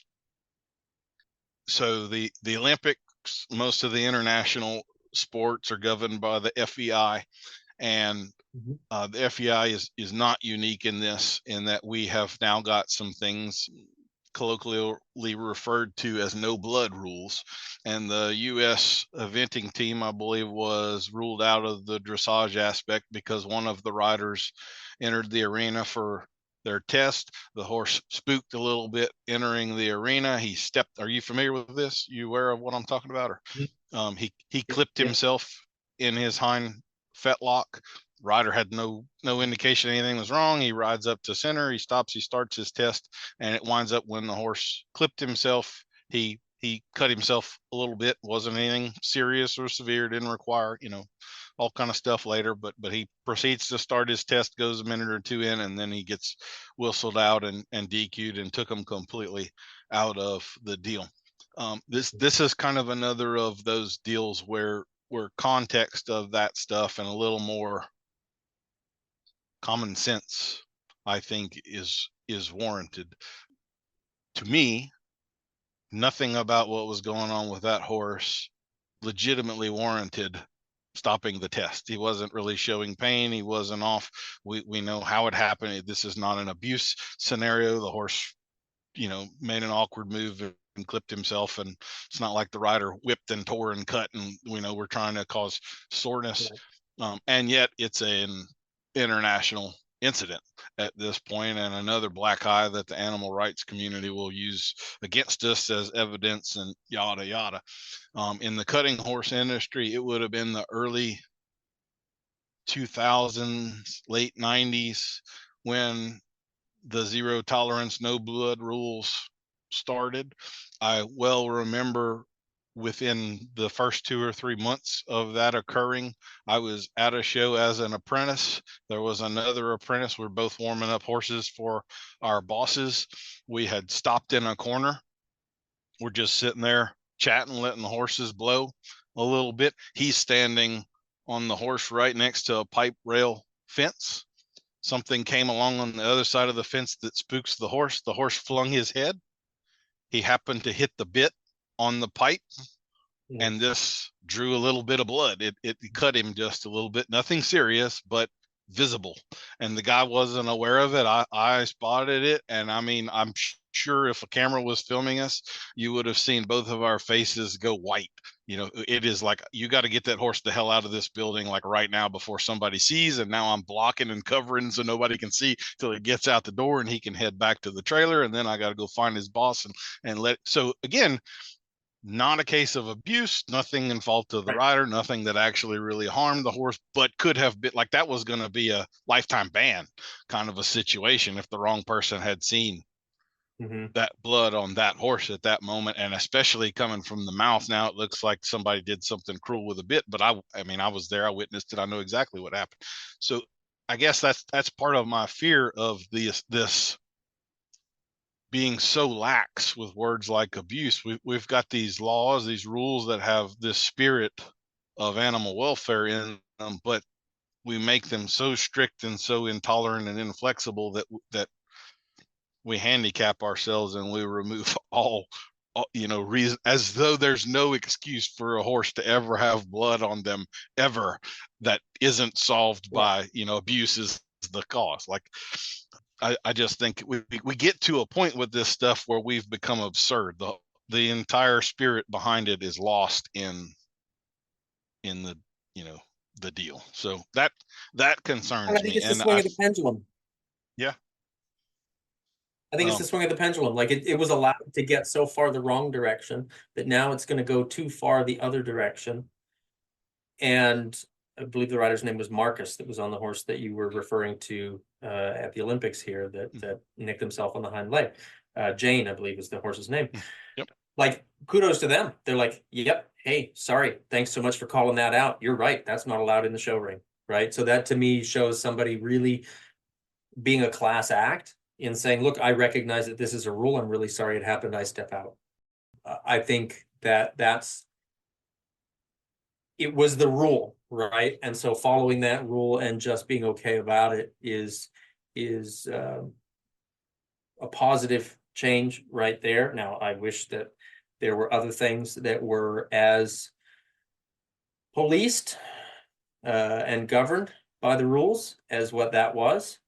I think that we would see a different dressage, if other things were governed as strictly as that is. And I'm glad that it is. I won't say that I'm not. Is it in that moment excessive? Yeah, that's really unfortunate, for sure. It's tricky, but I think that all of these rules are written, again, because of the microwave sense of timing that we have within these industries. We have to make things, we push it together, we cram it together so much, like you'll see in a lot of dressage discussion groups and things like that, these ideas of, oh, we wish it was the same way it was back when, we wish it was back when, we wish it was history, and people show a lot of, like, there was a video clip that just came on, just past my awareness anyway, recently, of Reiner Klimke at he was the 84 Olympics. And when he completes his test, he came in, he won a gold medal for this, and he went around the arena with one hand on the reins, flawless position, super soft in his connection, waving at his fans and doing tempi changes. He did, no less than 50 tempi changes around the exterior of the arena, went piaffe, passage before he exited the arena. The horse was super calm, super confident, super great about all of it. And that was the case of what I see as a vast majority. That was a competitive horse that was very well prepared for the job. And we don't see that as much, I'll say, as what was commonplace because of so much of this microwave idea, right? We've gotten now, like when we talk about the idea of roll curve and riding too much, having to force so much with the legs, having to, in air quotes, right? Because it's a decision that we make based on other decisions that we've made that bring us through successive approximation to the place that we're at now. But, one of the things that I think was part of the challenge that comes up is when the young horse program started, when the FEI introduced the young horse championship stuff, I think it was in 92, two or so, they added this division for young horses to assess how they are developing with the idea of becoming dressage horses, right? And so then the idea was we're competing these horses that are supposed to look like dressage horses. So now our 4-year-olds need to look like they're at this specific level. So then everybody's working their horses to look like these horses at this level. Instead of competing the horse, it's like the futurities in the Western divisions. They weren't originally designed so that everybody was breeding their mares to foal in January so that they had as much time as they could so that they could get these horses into the futurity. The original idea of the futurity was, wow, here's an incredibly athletic young horse that was born to do this job. Look at how much he likes it. Let me go out and show that, and we can have that as a competition, right? But then it became, let's all push our baby horses to do this thing. And so we cram them in the microwave, right? And that's happened in our dressage horses. And we see, it used to be the idea of campaigning a horse. You hear people say that all the time now. I'm going to campaign this horse. And when I grew up, that meant you're going to show him a lot. But the original term of the campaign school for the horse, I don't speak French, but what I've been told is that means to ride him across country for the first 2 years of his education. It is not to make him a dressage horse from the time you put the saddle on. It's to get the horse to be a riding horse first and a dressage horse second.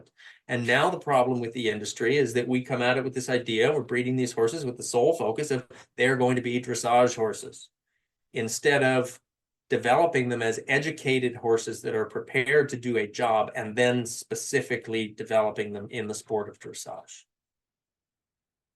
Sorry, I got all worked up about that one. I mean, we spoke earlier about specialization versus kind of the general purpose horse, and I will say we've also mentioned pendulums, like the working cow horse thing, which is kind of a 3-event deal. You've got a reining aspect, a cutting aspect, and then the fence work aspect of it, and eventing. So again, you got stadium jumping, cross country, and dressage.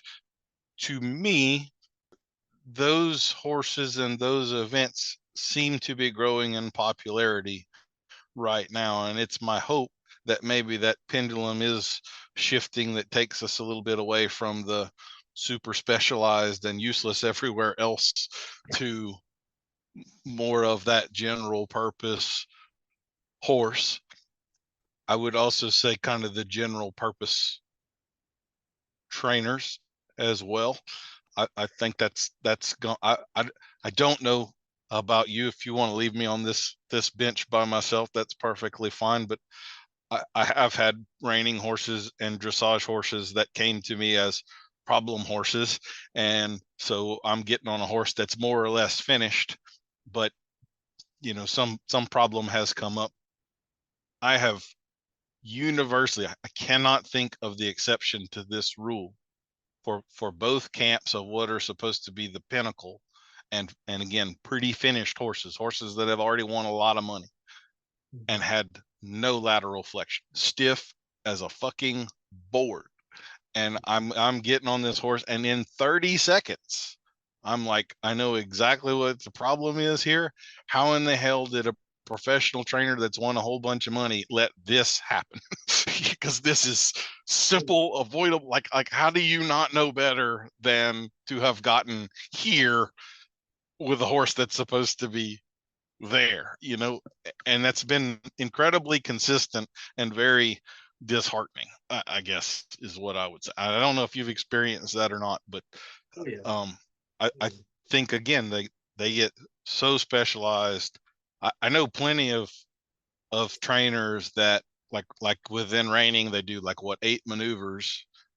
There's a bunch of those guys, especially of the younger generations, that if they get outside of those 8 maneuvers, they don't have a clue what in the hell they're doing. All they know is the feel of what this is, but there's no context within what the history of it is, the general purpose, the stuff outside. They're performing tricks in essence, but without any practicality or stuff to it.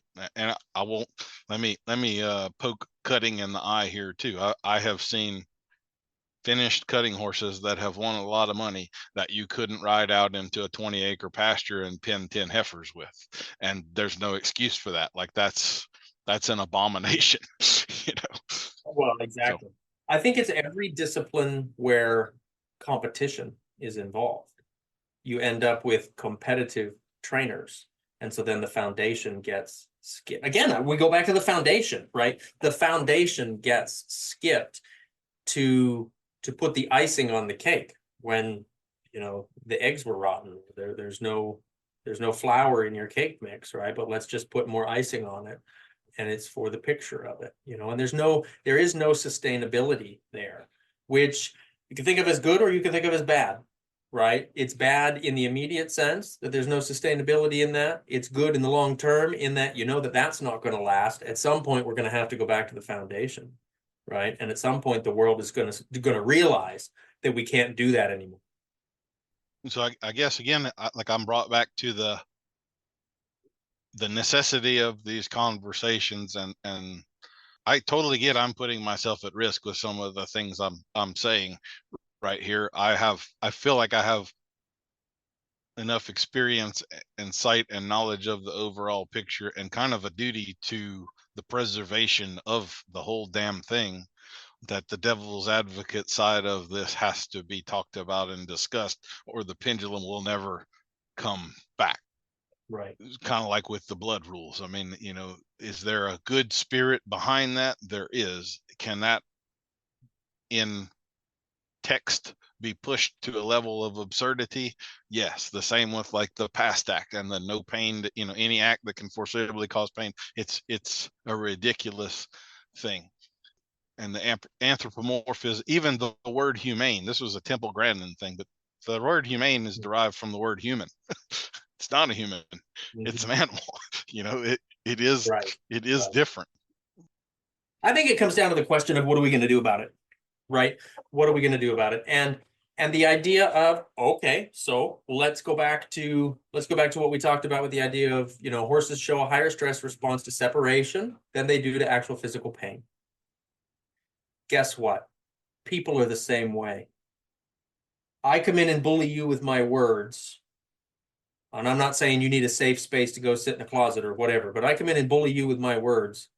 And I do that over and over and over and over. That's going to hurt more than if I come in and, not that I would do it, right? But that if I come in and punch you, like the punch is over, the pain goes away. But if I come in with the words, you're going to think about those. And the human brain is so great that we keep replaying that tape over and over and over and over and over again, where luckily the horse doesn't.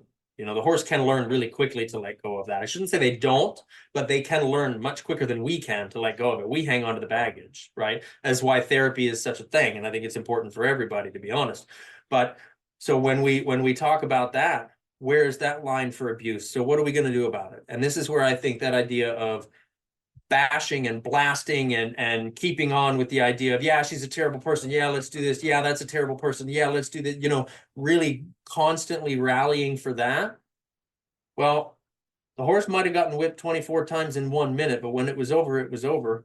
And that person that keeps posting and keeps being nasty and keeps spreading the shit, as it were, they haven't stopped. Yeah. In their mind, there's a context in which aggressive, damaging action is justified, right? Exactly. They feel like they're justified in causing damage to her, but she's not justified. Right. And then there's going to be, well, 5 years ago, this was what happened. Well, gosh, 5 years ago, I was a different person. I don't know about you, but 5 years ago, I was a different person. And the mistakes I make now are brand new. They're exciting new mistakes. The old ones are boring, and I've learned from them. Right. And so the question really to me comes down to, what do we do about it?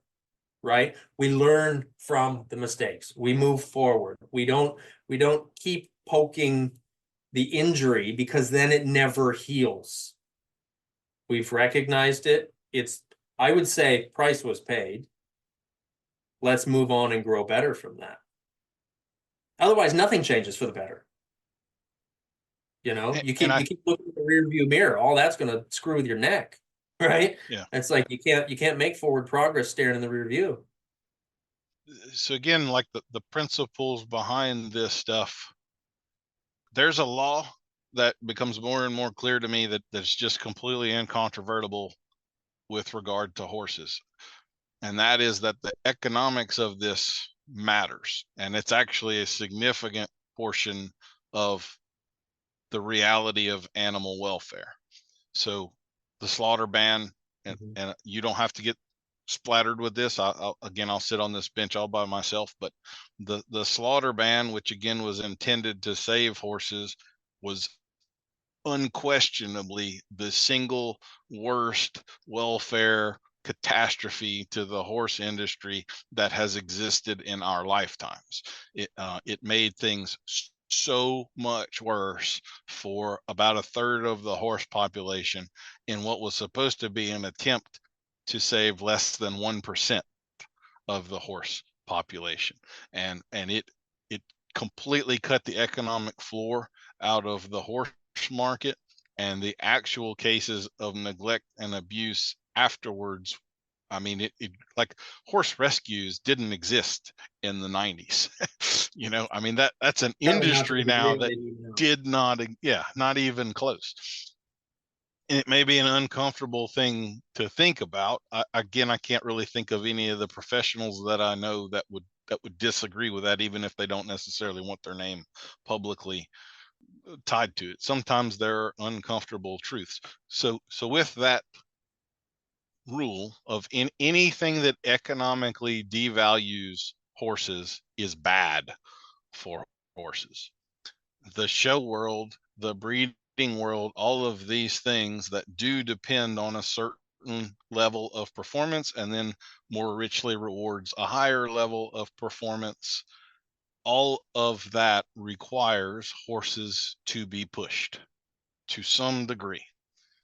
I think that's really the only argument here, is exactly where that line is of what is it okay to push a horse to this level or that level, which is impossible to say because that line is in a different place for every single horse. That's one of the skills of being a horseman, is recognizing where that teeter-tot spot is, where the swing set shifts to this other direction and you went too far. And that is something a very skilled horseman can do. It's a line. We talked about awareness with beginners, right?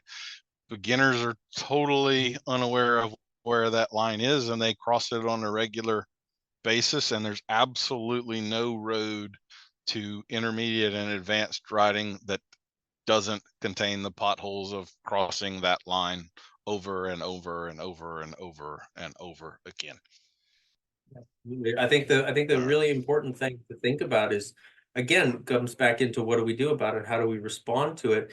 It's like when you're working with working with any horse, it doesn't even have to be a young horse. When you're working with a horse that is trying, but he's not finding the right answer, are you going to punish him for trying because the answer was wrong? Or are you going to encourage him and call out what he needs to work on, what he needs to change? Punishing him for doing wrong, we know, does not work, does not produce the results that we want. It will produce a result. Guarantee you, it will produce a result. Punishment produces a result, but it is not the result that you're hoping for. You end up getting an individual. I don't care if it's your horse or your dog or your trainer or your student. You get an individual that wants to hide their mistakes. So everything they're doing with an underlying caution of, this isn't going to be good enough. I need to be careful in how I express this. I need to be cautious. I need to be guarded in what I do and how I respond. That is not building the confidence of a learner. And that's our number one job. I don't care what we're working with. Our number one job is to build their confidence as a learner. Otherwise, we've got more problems. You teach somebody to hide their mistakes. You teach somebody to sit down and shut up. And man, you're going to end up with so many problems in the long run. Well, sorry. No. I think we've gone a long time here. I think that was a tremendous conversation. I truly appreciate you being a part of that with me. I hope no harm comes to either of us after this. But I think addressing that stuff is incredibly important, and addressing it by people that do have an understanding of what a horse is and how horses act. And, not all opinions should be weighed the same. So I think it needs to be intelligent conversations instead of just emotional conversations. I think we can get emotional, but of course we can. We can't not get emotional, to one side or another. But I don't think it's the emotions that are going to drive the change. It's going to be the intelligent conversations that drive the change.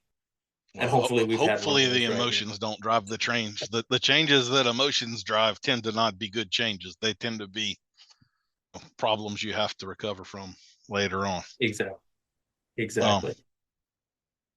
Well, I guess we should probably wrap this up with talking about your academy. I know that you are pushing that again. So why don't you tell us a little bit about what the offerings of the academy are, and give us the website. We'll of course have links in the show notes to all of Patrick's stuff, so you can find him. Maybe your Facebook page if you want to talk about your little technology mishap there as well. Yeah, that's awesome. Thank you. And this has been a lot of fun. I'm sure we've upset people on both sides of the fence, and I hope that they can at least have positive responses to it.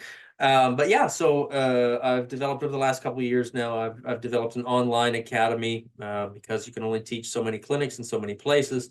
But I've got the Academy for Classical Horsemanship is what we refer to it as.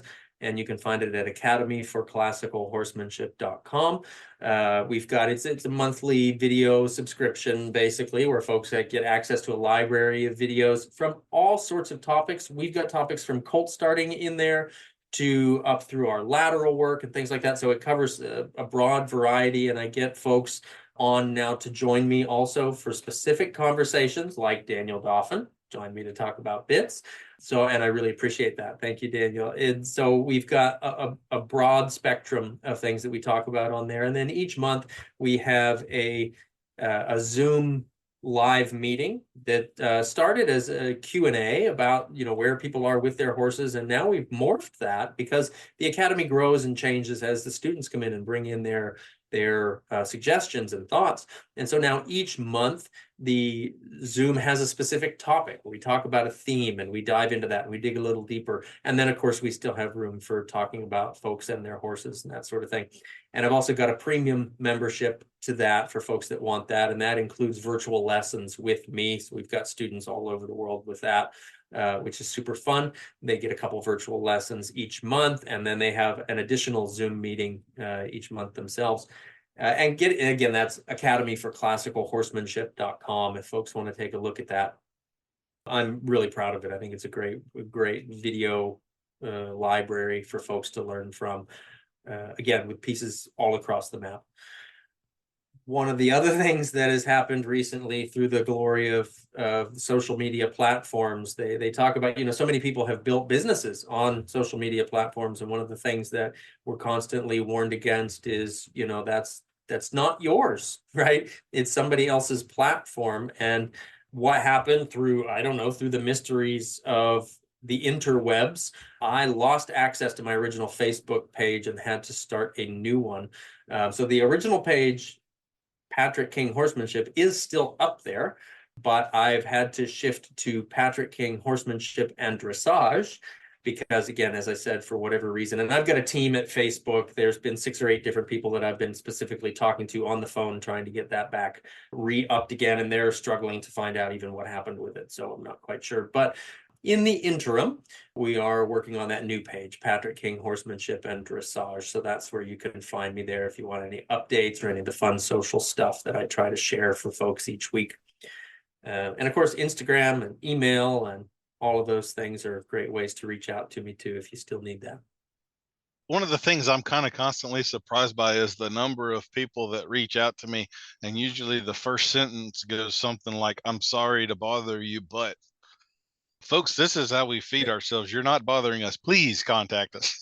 An email from you is welcomed. It is not a pain in the butt annoyance whatsoever. Please contact us. It's definitely not a problem. So, Right.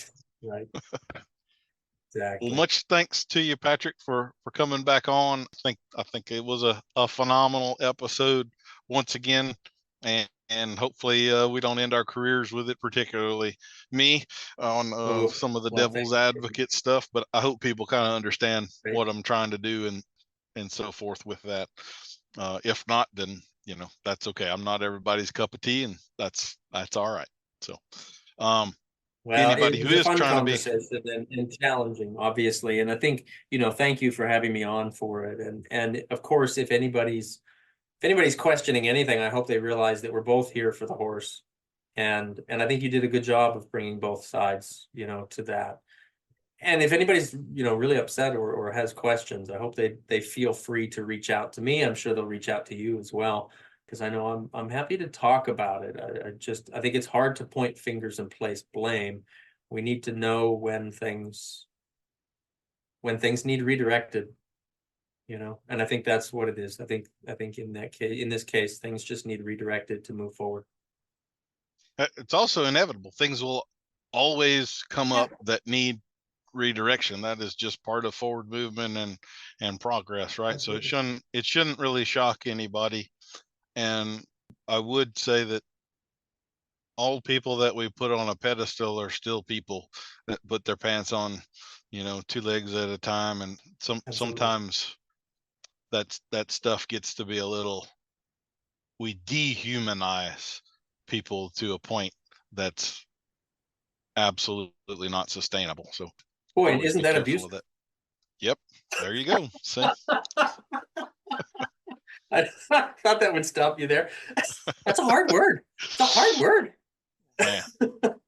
That's why I think it should be reserved for incontrovertible instances. I guess that's part of my it can be the boy who cried wolf. In the context of the videos and things that get sent to me, I am mostly underwhelmed by what was called. When you read what's going on and then I watch the video, I am generally underwhelmed. Not always. There definitely is some stuff out there that is clearly way, way, way across the line. I'll say this. When I was in college, one of the classes that we took, this was one of our main veterinary professors and a guy who was kind of on the cutting edge of stuff. He was getting into ultrasounds and things when they were huge and expensive, and he was always pushing the envelope on the cutting edge of stuff and all. And he showed us a video project. I don't remember the college that this came out of, but basically it was the dissection of an animal rights video, and they kind of reverse engineered it and showed the actual context, the original video that this came from. It was a dairy cow that they were trying to lift with a skid steer because the cow was down and was going to die. And they're using a hot shot and various things to try to get the cow up. Well, you take away the context of what's going on and that they're trying to save this animal's life. You darken the lighting, right. You clip it very specifically to these 3 seconds without context. And the feeling that video gives you is something very, very, very different than if you watch the whole actual video as it actually all unfolded and happened. So I would very much caution folks to all of these little short clip videos may be more of a manipulation of the truth than the actual truth. Not all. Again, I'm not at all excusing the really abusive and cruel things that happen. I would say, I'll ask you this, but in my opinion, the welfare issues of animals, the instances of cruelty, the things that shouldn't have happened that used to be commonplace, it's all gotten way, way, way, way better just in my lifetime within this industry. And so we're making very good progress. It's not an undoable thing. It's not getting worse. It's not even close to getting worse. It's getting way, way, way better. So again, big picture context, it all really, really matters. Absolutely. And that's why people get so appalled when these things come out, because it's less common than it used to be. No, right? now it And stands it's out. like from the professional's perspective, we've become unfortunately almost desensitized to seeing it, to the point where a video like that can appear a bit underwhelming. It's like, oh man, we've seen way worse, in the way that people have talked about it. And again, I'm not saying that it's not bad, it's bad. But what is great is that we are in an age where we know more, and across the board, people know more and do better. In the span of my career, the average client that I have come to me now is way more educated about their horsemanship than the average client that I had when I started. And I don't think that that's just because my career has expanded. I think it's because the whole world has learned more. We've got more available to us. There's so much that has gotten improved, and there's more to go, and there will always be more to go. That's really, I think, an important thing. Like, it used to be like, when you're talking about some of the things that we used to do, right? It used to be, oh, this person has this problem, we need to give them a frontal lobotomy. Now we know that they can meditate for 10 minutes a day. That's a big difference. But at the time, the frontal lobotomy seemed to be what was necessary, and it was producing results, right? That were within that context, in that moment, that seemed like positive results. And now we know that we can do something completely different. So when we know better, we do better, or at least we sure aim to. And I think we all just need to, go out there and let your horses nibble on you. And no, that'll make Daniel sick. Don't do that. But go out there and pet your horses, right? And pick your teachers, and keep learning. That's what it's all about. Keep learning, pick your teachers, and don't put anybody on a pedestal like that. Appreciate what they're bringing to the situation, but don't do them the injustice of putting them up on a pedestal that they're infallible, because I promise they are.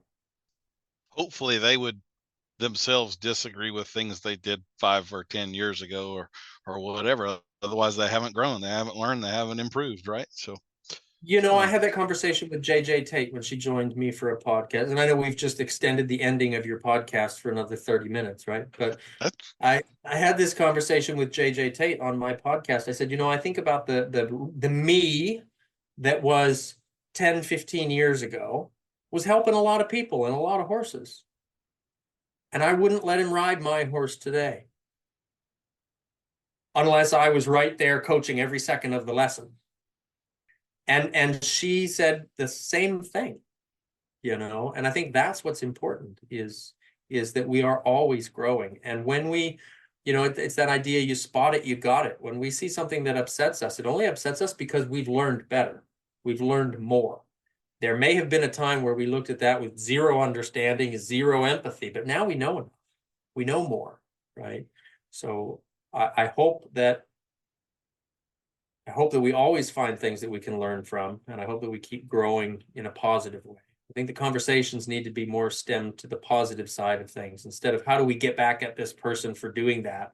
I think the conversation needs to be steered a little bit more toward how do we set this up for success and move forward.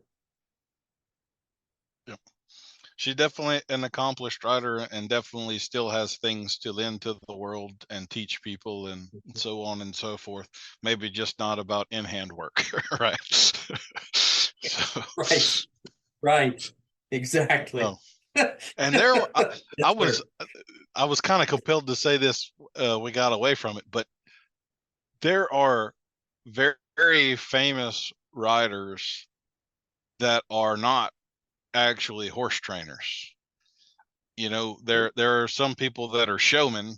We definitely have them, and they will go take a horse they didn't train and win a lot of money on it. But if you leave that horse with them in training for 6 months, the performance level will come down. And there's tons of people that are, I kind of consider myself one of these, that they can't really show a horse very well themselves, but they can sure set one up for someone else to go win on behind them. But I'm too focused on problems. Like, if you're showing a horse and something that you don't want to happen happens, you have to ride through it with a smile on your face like it didn't exist. And that is nearly impossible for me to do, because I'm so focused on fixing that thing. And so not all high level or high earning riders are actually good trainers. And there are plenty of trainers that are awesome trainers that haven't won $100, or, you know, they're not nearly on the same sort of level. Anyway, all right. Well, I just felt like that needed to be said. Well, you know, and actually, now that you're saying this, and I don't know if this is something that you want to like stitch into the prior conversation, or if you just want to let it be a standalone. But when I got a little bit on that rant about the young horses being added in with the dressage championships, the young horses, you know, that was the thing that it's become a thing. You know, the young horse championships. Oh, it's a big thing. But and the idea is that they're judging how those horses are being developed in order to be FEI competitive horses, higher level competitive horses. How is that horse going on its track to become a Grand Prix horse? And maybe the statistic has changed since I had the conversation with one of the Olympic judges a few years ago. But that program was put in, what was it, about 92? That program was put in. How many of the young horses that have gone through that program, that have competed through the championships and done very well, how many of those horses do you think have developed up into a Grand Prix horse? I don't know. How many? It's a big round rhetorical. number of zero. Not a single one. Yeah. So the microwave doesn't work. The microwave doesn't work. That's what that tells me. And maybe the statistic has changed in the last couple of years. I don't know. I kind of doubt it. This brings up, man, I'm trying to wrap this thing up, but this reminds me of a conversation we had yesterday that I wanted to get in here. And it's kind of like, you've already driven 99% of the way. You might as well just do the other 1%. So there's been a research paper, one of these cumulative ones, that's kind of looked at a period of years and dissected it and statistically drawn it out and so forth, that has definitively statistically proven that within the world of dressage, horses behind the vertical are significantly rewarded, when, according to the rule books, this is supposed to be something we've tried to do away with. In your opinion and experience, where do you think the fault or the problem there lies? Is it with the judges? Is it with the trainers? Is it with the organizational structure that's governing and not enforcing? Or like, what is the path out of that mess? So let me add another caveat, just if you don't know. Patrick and I think it's fair to say, are both completely disgusted with horses behind the vertical. It's not the kind of thing either of us are happy about, would aim toward, or whatever. We will both preach against that and all the problems that it comes with.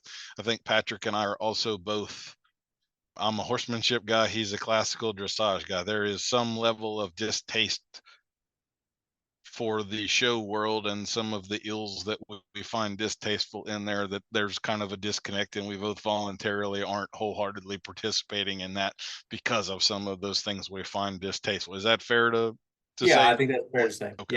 Yeah, absolutely. Okay. Well, I think it's also important to point out that when you're riding a horse in contact in the way that we're talking about, with two reins connected, I'm not saying, 10 pounds of pressure in your hands. That to me is not contact, right? That's subjugation, not education. One of the things to keep in mind is that if a horse is being ridden in contact and they are under engaged, in other words, they're not driving from the haunches enough to lift the front end in order to come up off the forehand, they will have a natural tendency to fall behind the vertical. So is a horse coming behind the vertical an immediate, let's chop off the rider's hands? No. But if you are pulling the horse behind the vertical and trying to train them that way, that's a completely different story, right? That's forcing them into a position. That's different than the horse not being athletically up enough to be able to reach out there. Still with that, I think we have to be careful, because we should be always trying to encourage the horse to come a few degrees in front of the vertical rather than on the vertical. I like to think about it as the horse's neck should come out of their body and be elevated by the haunches, lifting up through the back, coming out through the neck, and the head hangs where the head hangs when the horse is relaxed in that posture. You shouldn't try to shape that from there, right? If everything else is the same, the head will hang where it belongs instead of riding the head, right? But one of the things that, so where do we fix it? I think we fix it with all of it. We fix it with awareness, and everybody at every level of the idea needs to have more awareness of this. And I'll just kind of end my thought with it. I've got a student, been a student for a long time, has gone through the FEI or the USDF, sorry, the US Dressage Federation's judging program.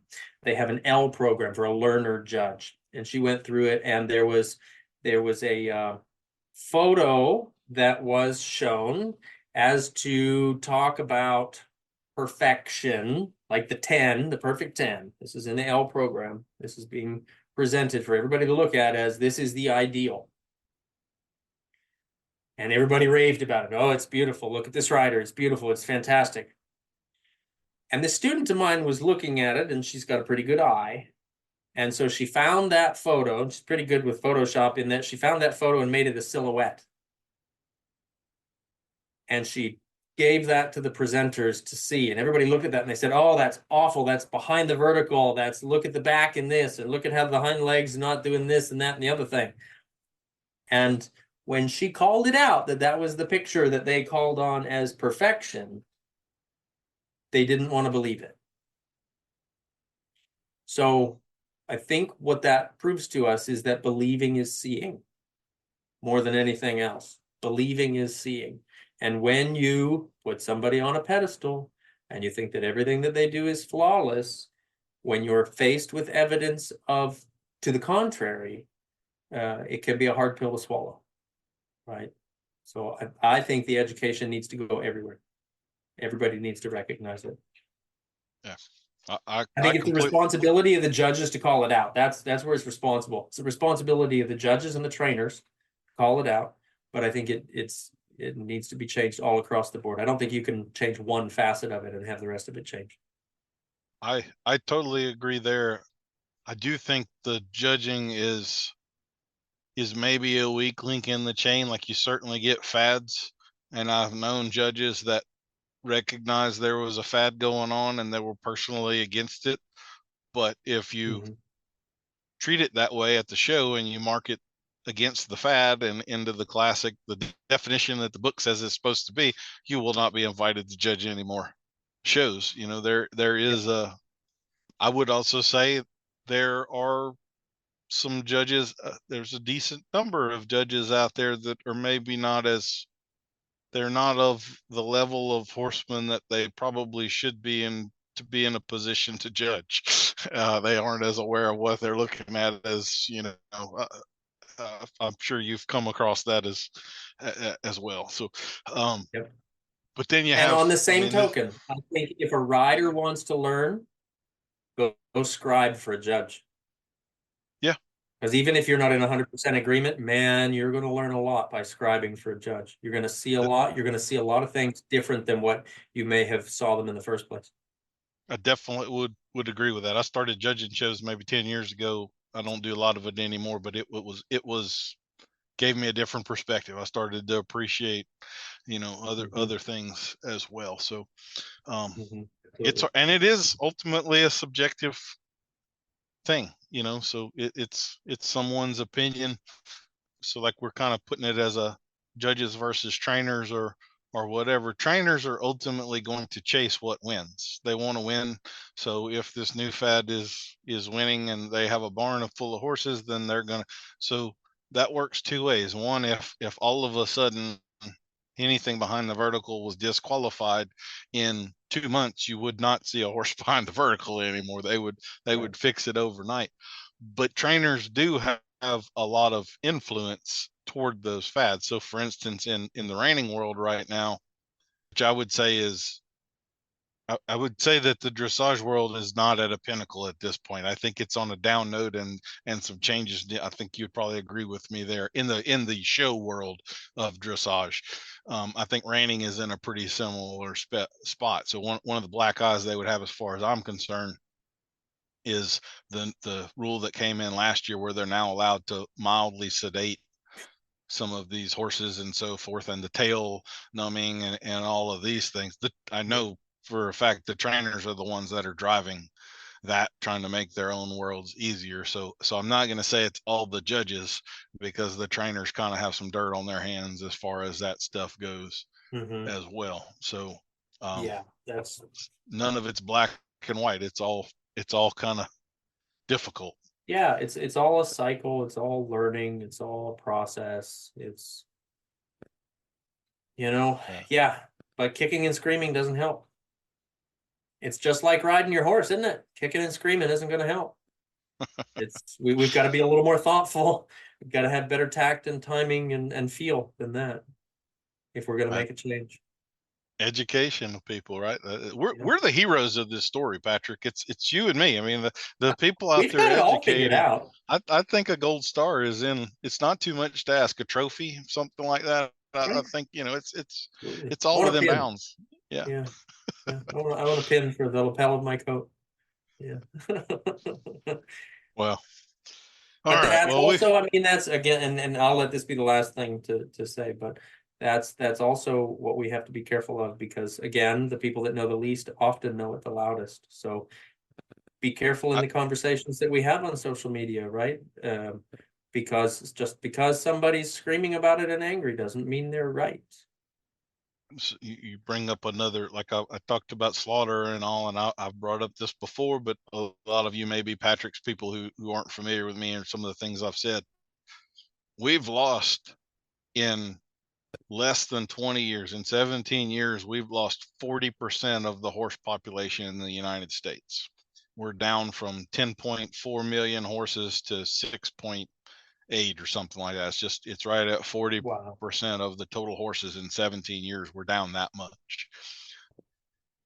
There is a war going on here, and we're not winning it at this point. I very much am in fear for this entire industry. No English Western rodeo gated horses, like we're all in the same bowl here, and it's filling with water at a pretty unprecedented rate. Nobody seems to recognize that we need to be bailing it out. So one of the things I would really caution you about is all of the sharing on social media and stuff. We are giving ammunition to our enemies on a pretty regular and scary basis, and they are organized and well funded and using it against us and winning at a dramatic rate. And we are totally, as an industry, unaware. Like we don't even have a clue of what's going on. I try to say that as much. I mean, 40% of the entire U.S. horse population gone in less than 20 years. Like that should scare the hell out of you.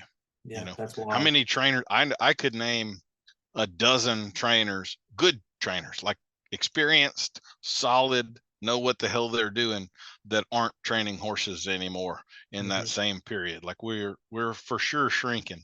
Yeah. And if we don't straighten it up and get a little sense and a little bit of awareness of everything that's going on in 15 years,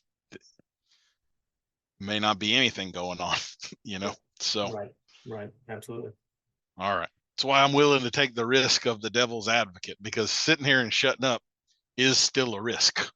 You can jump on the popular bandwagon, but all you're doing is sinking the ship faster, so anyway, we'll see. Yeah, for sure. Patrick, thanks again, man. Once again, all the links and everything, y'all check him out, and definitely go to his Facebook page and Patrick King Horsemanship and Dressage. Give it a like and a follow. And thank you again, man. Awesome. Thank you, Daniel. I appreciate it. We'll see you next week for another episode of Adult Onset Horsemanship. I've been your host, Daniel Dolphin.